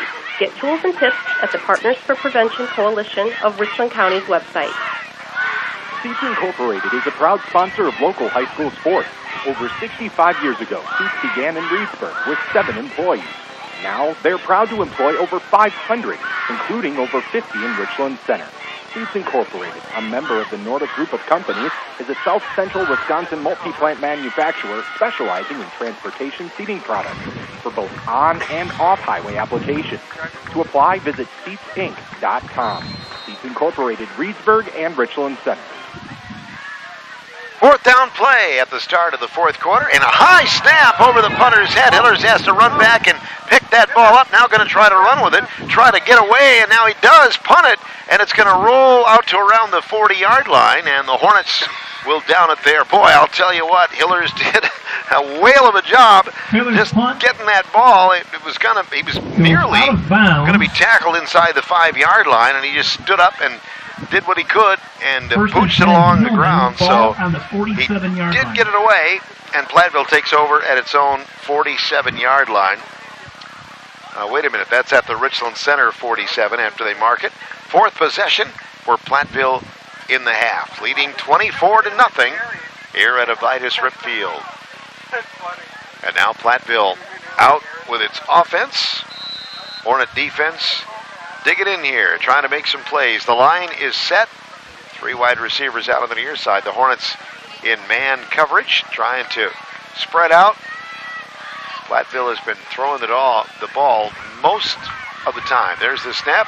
Quarterback back throws. It's caught in the backfield. Now stepping up is Ludlam around the would-be tacklers and bowls his way for a good 5 yards. Down to the 41 of Richland Center. Jaden Shep on the tackle. Switzenberg, along Bosworth. with Brenton Baker and Kaizen Schwitzenberg. 2nd down, less than 5 yards to go. Pink is back to throw, guns at far side, it's caught, and then stepping out of a tackle is Edge, and David will go out of bounds. Pink's pass to Dylan Edge is complete. And good for a Hillman first down. For a first down. Platteville 1st and 10 moving the Hillman, chains, ball on the and the Hillman head to the football. 34-yard Looking line. things over here on the near side. Number 3, Joran Blevins. Blevins is split out. Now Ludlam joins him. Here is a swing pass. Going to be caught here by Sass. He's got a little room down to the 25. Then got away. Still going. And then down to around the 23-yard line. Big roar of the crowd. Sass is complete. Sass looked like he was down and then kept Brought on down going. By number Eventually 34, Teague brought down Perkins. by Teague Perkins and Dakota Pauls. So 2nd down and a yard or so for Platteville, running downhill here in the 4th quarter. Sass hustles off the field. Awaiting the snap from center is TJ Pink, and flags will fly on the play. Offsides call on Richland Center, and that would be enough for a first down, and it will. 5-yard penalty moves the chains again. High school volleyball coming up next week. We'll have a couple of matches from the Southwest Wisconsin Conference. Next Friday night, it's River Valley's homecoming football game. We'll be on hand for that one. Who do they play? Well, the Richland Center Hornets. 1st and 10, Hillman. Good matchup there. 1st and 10 for the Platteville Hillman in Richland Center territory. Ball is right short of the 20-yard line. Fink takes the snap, backs off to the 30, and now runs ahead to the 25, guns it over the middle, has got a man, and it's caught down around the goal line, and he stumbles in for a touchdown. Impressive pass, and maybe a more impressive catch by David Edge. Touchdown. And he scores on a 20-yard pass play, and Platteville rolling now. TJ Pink throwing that ball. Again, it starts with pretty good line coverage, good protection. Pink throwing to David Edge. And now the extra point try from Sass coming up out of the hold of Ludlam. Snap, placement, kick is on the way, and the kick is no good. That'll make it 30-0. Platteville, after missing their first extra point conversion of the evening. Platteville 30, Richland Center nothing. 10:38 remaining in the ball game on WRCO and WRCO.com. Just like no two people are the same, no 2 days are the same. We start them and end them at different times. And in between, we all do very different things. Yet there is something we all have in common. Knowing your local Touchstone Energy Cooperative is here to power every moment of every day. Because no matter when it starts, we never stop. Richland Electric is your Touchstone Energy Cooperative, your source for power and information. Kaizen Switzenberg back deep for the Hornets. We are back to action here at Vitus Rip Field. We have 10:38 remaining in the homecoming football game tonight. Homecoming dance going on tomorrow night here at Richland Center High School. Mark that on your calendar there. Yes, the Grand March coming up a little later on. I believe it's at 9:30 tomorrow. Sass will kick off for Platteville. Back deep, Schwitzenberg and Shep for the Hornets. Sass has not kicked it deep the last couple of times. It's been about medium depth. This time he will. He'll bound it down around the 15-yard line. Schwitzenberg backs up and heads to the 20. Stiff arms another. Schwitzenberg still going, moving and grooving, and he gets out to the 35-yard line. Schwitzenberg on the return. Schwitzenberg with about a 20-yard return. 35-yard and that's where Richland Center will take over for their 4th possession of the half. Evan Johnson on the tackle Richland for the Center Hillman. at its own 35-yard line. Trailing in the game 30-0 here at Vitus Rip Field. Exclusive programs given out tonight as well of all the Richland Center sports teams, including Richland Center cross country with Ithaca and Richland Center boys soccer. They're having a good year. Big conference win on Tuesday night. Out of the I formation, Wes Bosworth ready to roll. There's the snap. Handoff, Perkins bounces off left tackle, and not much. Offensive line not able to really get that block, and Perkins wrestled backward. No gain. Pete Perkins Second on the carry. down and 10 yards to go for Richland Center. I hope I mentioned all of the Brought down by John coaches Baxter. for Richland Center. Wide receivers Second coach and is 9 Jay Harris. Tight ends coach Mike Davis. Brian Brown, the head JV coach. Dana Ryder, the assistant JV coach. Michael Starks, John Bosworth, and Stephen Wolford, all with the middle school program as well. Doing a good job. Second down and 10. There's the snap. Bosworth on the wraparound handoff, and the Hornet running back gets to the 35 to the 36. Not much of a hole there for Brady Dosh and company. Brady Dosh on the carry.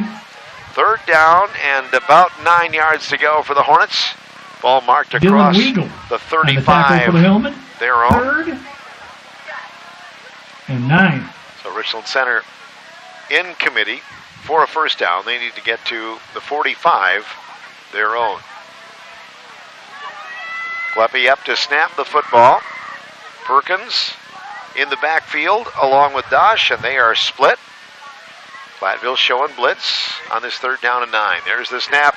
Bosworth, the left-handed quarterback, rolling to the left side. They're coming after him. He's trying to get rid of it, and he won't. He's wrestled back inside the 20-yard line by Platteville.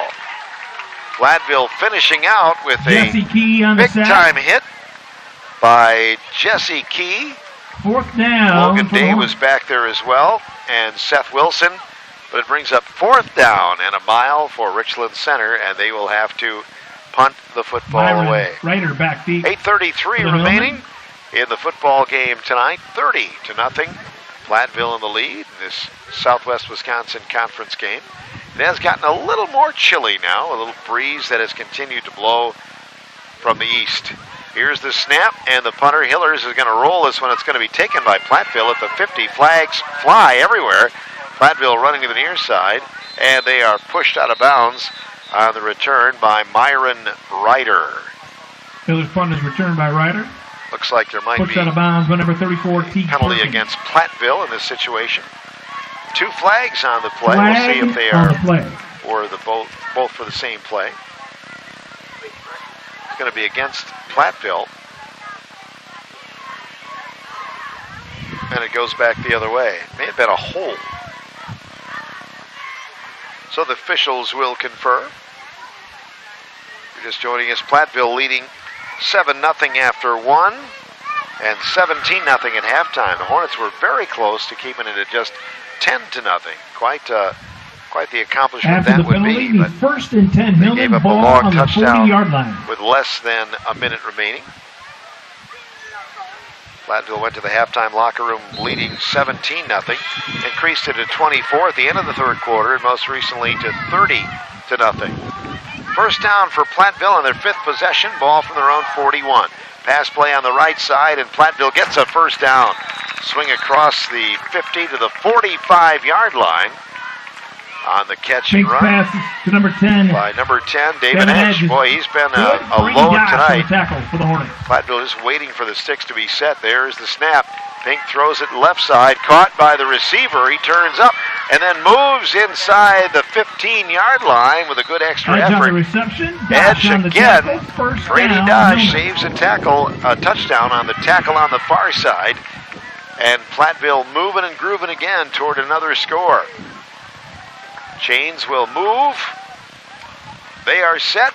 So is Pink in the line. Now he's going to look to the left, look to the right, stops on the way with a throw to the corner, and he is out of bounds. Yeah, good call by the official.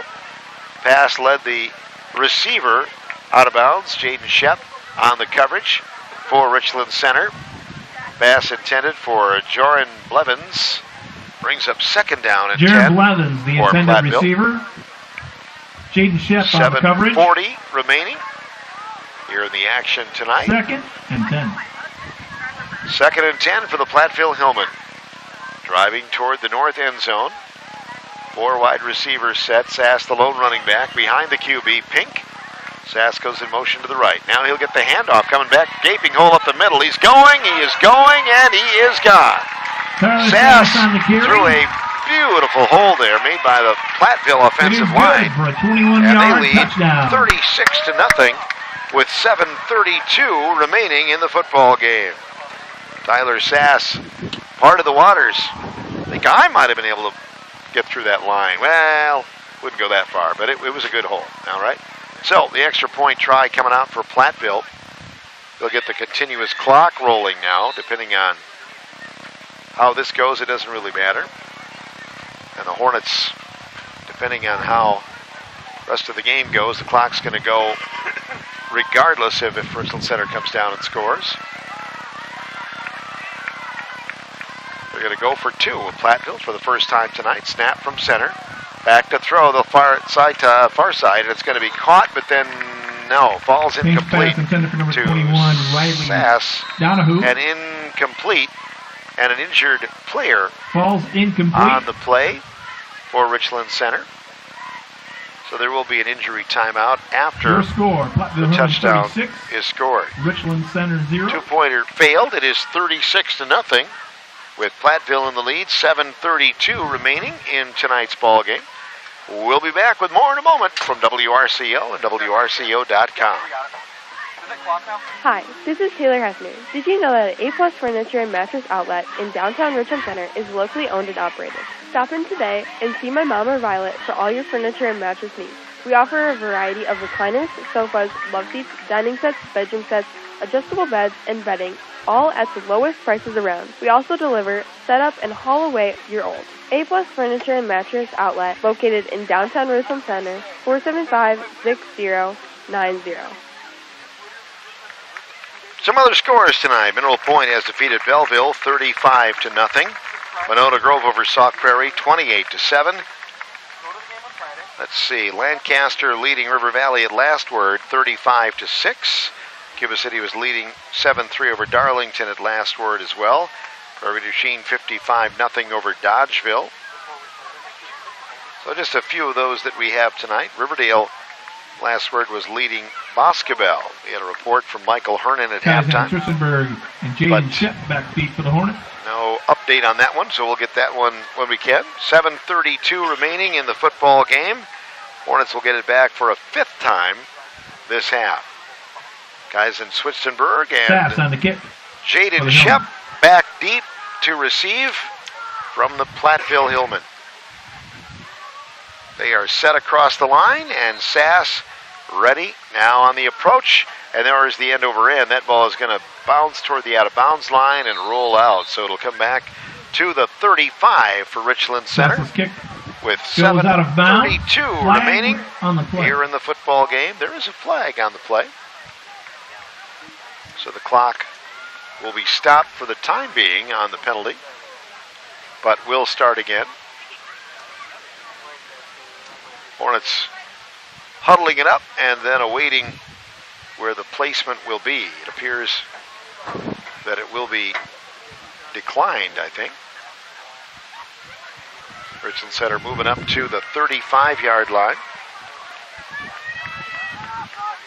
Ball is placed. And here we go. Line is set. 3 wide receivers to the near side, 1 to the far side for Bosworth. Awaiting the snap from Kleppe. 1st and 10, Richland Center from the 35, their own. There's the snap. Bosworth pumps once, nowhere to go, throws it incomplete on the near side.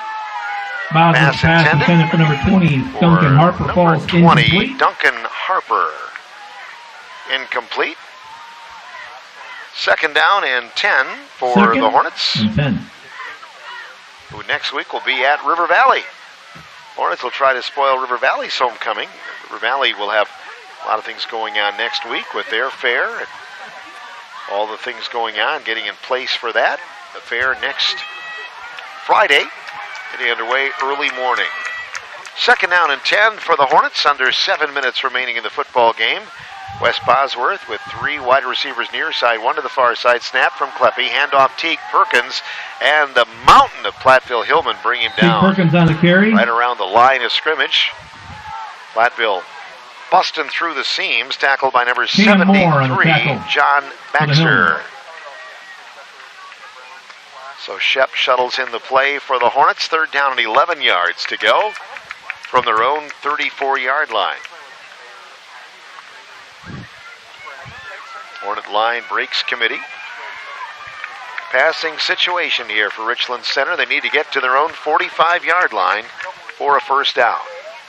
West Bosworth eyes the situation. Kleppe ready to snap the football. Moving to the right side is Teague Perkins. There's the snap. Bosworth looking. They're coming after him. Nowhere to go. Breaks a tackle. West runs to the left side. Good movement. And now he's going to be driven out of bounds right around Bosworth on the 37-yard line. Short of the first down. Out of bounds by number 21, Riley Donahue. Donahue with the tackle for Platteville on the far side of the field. And the Hornets will bring out the punting team. Zach Hiller's sprinting out. 4th and 10. I know Zach has been coming back from an injury, the senior Miley wide receiver, D-back, and kicker. Backbeat the Hillman. He's been kicking the ball pretty well. 1 man back deep to receive for the Platteville Hillmen. Long snap count on 4th and 10. Flags fly everywhere. And the play will stop. I believe Platteville take a timeout. Penalty is called on Platteville. So offside's called on the Hillman. That will take it out to around the 45-yard line, Richland Center, with a 4th down and 5 yards to go. Looks like they will still punt it away. Waiting the snap from center will be Hillers. He'll be punting from his own 25-yard line. Oh, high snap again. He goes back and gets it. Somehow recovers, boots one on the ground, and it rolls quite a ways. Hornets are going to shelter it, and the ball rolls down to the 33-yard line. Hillers, for the second time, came up with a remarkable recovery. Number 2, Platteville will get it for its 6th possession of the night. Ball on the 32 of Platteville with 4:33 remaining in the football game. High school football coming your way tonight. We'll be right back with more on WRCO and WRCO.com. Fall into savings during the Fall Savings Frenzy at Town & Country TV and Appliance in Richland Center. You'll find unbeatable deals on top brands like Whirlpool, KitchenAid, Amana, and Maytag. Prices have fallen store-wide on refrigerators, ranges, and laundry during the Fall Savings Frenzy. Upgrade your kitchen with a French door refrigerator featuring Print Shield Finish, model WRF555 SDFZ for just $17.99. You save $900. Hurry in for the best selection today at Town & Country TV and Appliance, 2490 Highway 14, Richland Center. 1st and 10, Platteville. They'll hand to number 24, Dylan Weigel. He's down the sidelines. Weigel going a long ways in the Hornet territory, still rolling down the sidelines, follows a block, and he's going to be free and into the end zone for a long touchdown. That one going 68 yards for a score. And Platteville jumps ahead 42-0. Good for a Hillman touchdown. Weigel has run the ball a couple of times tonight for Platteville. They do have quite a few of the reserves in there, including a new quarterback, Brody Digman. So the extra point try is coming up here now for Platteville. 3:40 to go in the football game. Sass is the kicker. Boy, just shy of 70-yard run.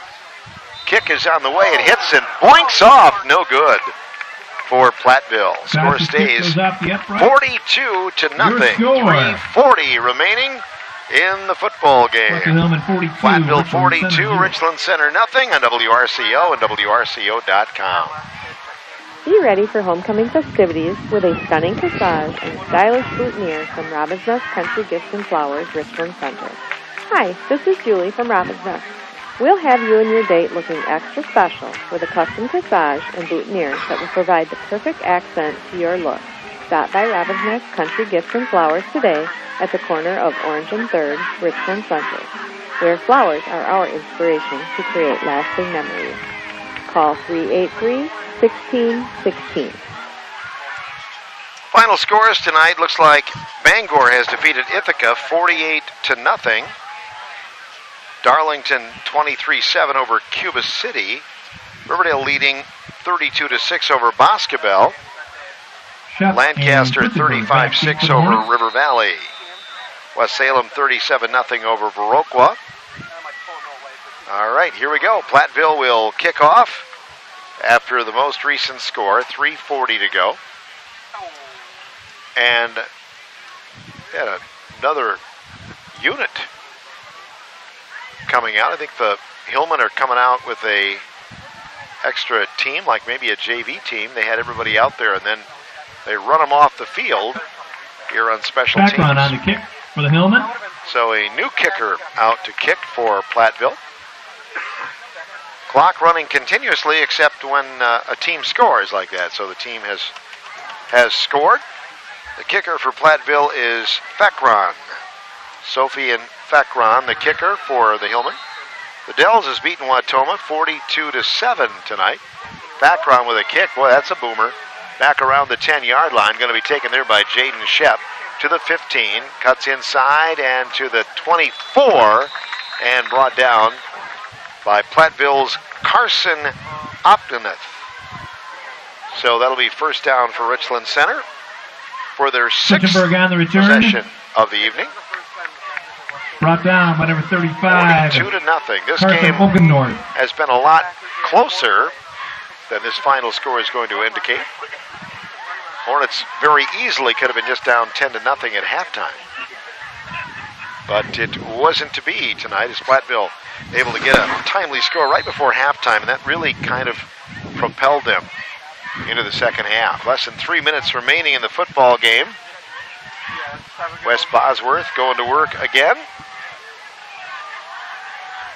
He's got Dosh to the left side, 3 men wide, right, 1 to the far side. Kleppe set to snap the ball. Wes Bosworth takes a low snap, now drives to the left side, trying to go off left tackle, and he is going to be hit and dropped after gaining a couple of yards out near the 28-yard line, Richland Center zone. Bosworth fumble on the play. Brought down. Oh, there was a fumble on the play. The way they were reacting at the end, I couldn't tell, but the tackle made by Cam Key, senior for Platteville. Bosworth. Second down and on the recovery. 9 yards. Abe Bosworth recovered that fumble for Richland Center. 2:10 remaining in the football game. Hornets up to the football. Second down and 9 yards to go from their own 26-yard line. Bosworth getting set, man in motion, that's Harper. West rolls to the left side, breaks one tackle. Roll to the left, now plants and tries to shovel it, and it is incomplete. Baker would have been the closest receiver. And that brings up third down and 9 yards to Harper go. Falls incomplete. So the Hornets third will get a chance for at least one more offensive play before they punt it away. Or if they go that long. Breaking huddle, the Hornets. Third down, 9 yards to go from their own 26-yard line. Bosworth adjusts the helmet. Now ready to go. Waiting the snap. There it is. He'll hand off. Running play left side and a couple of yards for the runner. Baker on the carry. Brenton Baker gets the carry to around the 29-yard line. They'll bring up fourth down and about 8 yards to go for Richland Center. Platteville shuttling players back in. Cam Key is back in on the defensive line. For the Hillman. Fourth down and about 7 yards to go for Richland Center. Under a minute remaining in this homecoming football game. Bosworth sending Baker out to the left side. 5 wide receivers lined up now. Bosworth shouting out the signal. And now takes the snap from center. Wes is back to throw. Guns one far side and incomplete. And intended for Bosworth Baker, it looks like.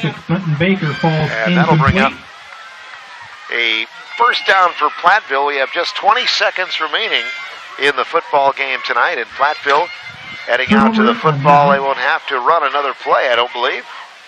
They are now gathering on the far side, ready to charge the field from the sideline. And that is going to do it. This one belongs to Platteville. Final score, 42-0. They get the victory over Richland Center tonight here at Avitus Ripfield. Platteville 42, Richland Center nothing. 0. And now stay tuned for the Gillenic Plumbing and Heating post-game show. We'll be back as we put the wraps on our broadcast during the 7th weekend of the high school football season next from WRCO and WRCO.com. Gillenic Plumbing and Heating. It's good to know someone you can trust when your home gives you a headache. Thanks for joining us tonight. 24-hour emergency service for plumbing, heating, and cooling. Gillenic Plumbing and Heating has been a trusted name when it comes to helping you solve any plumbing, heating, or cooling needs. Gillenic Plumbing and Heating, offering 24/7 service, reasonable rates, and we guarantee the job will be done right.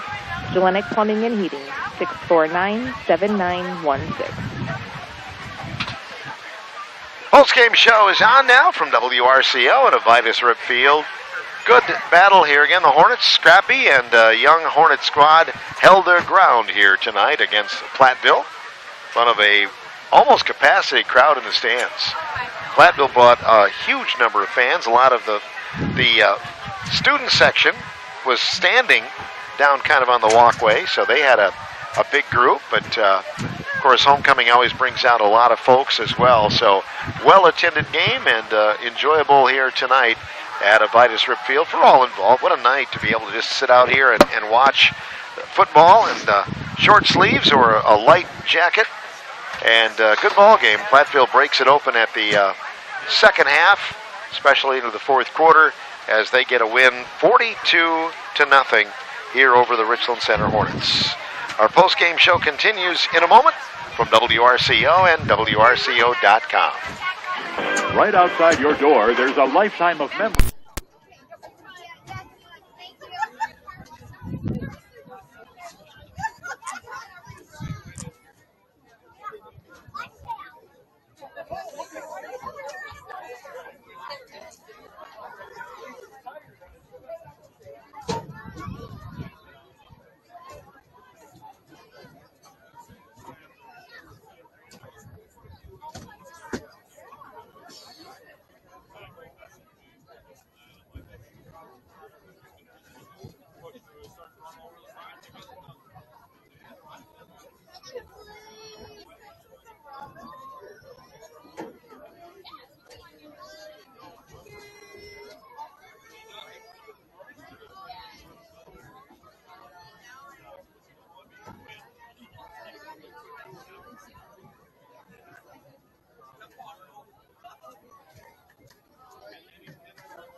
we preached to our guys this week, right, that we want to get our swagger back. We want to go out there and we want to dominate, get ourselves ready for playoffs, right? And I think we did that. I would be very shocked if they had more than 100 yards of offense. But, I think we just went out there, we made plays. I think we got a little lazy sometimes, and, that's all right, against a team like this. But, we got to go out there next week and the week after and get ourselves ready for playoffs.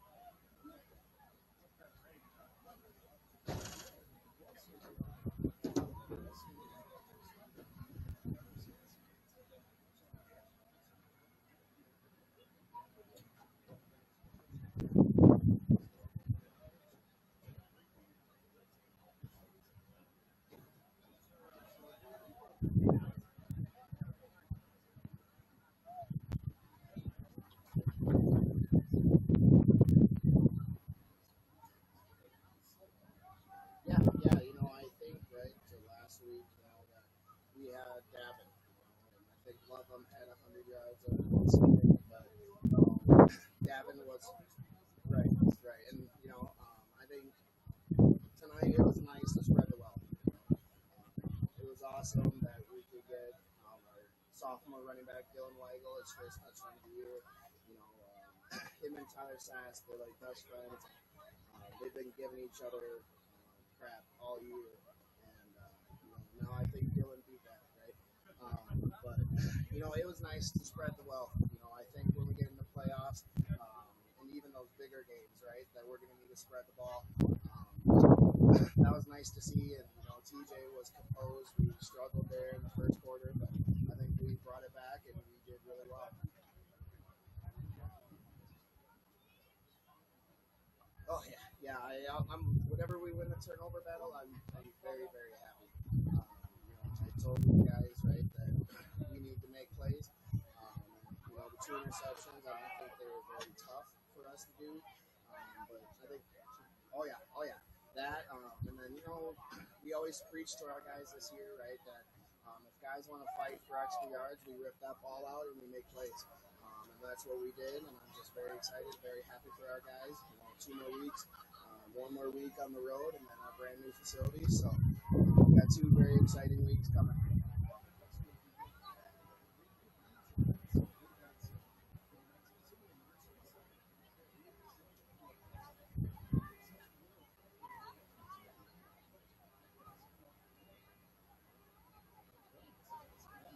I don't know. I guess, right. Yeah, I guess since Merrill Point, we've won every game too. So who knows? Maybe that's good for us. But yeah, I'm excited. I think Point Light's a solid team.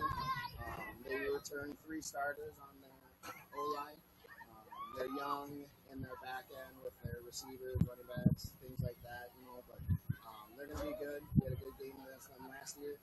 We just need to go out there. We just need to play our ball, and then we'll have the 13. Yep. Thank you, and go home and.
Seventh game of the year, and it's still in the 70s. I'm not complaining. No, it wasn't like that when I was coaching. No, usually at the park out like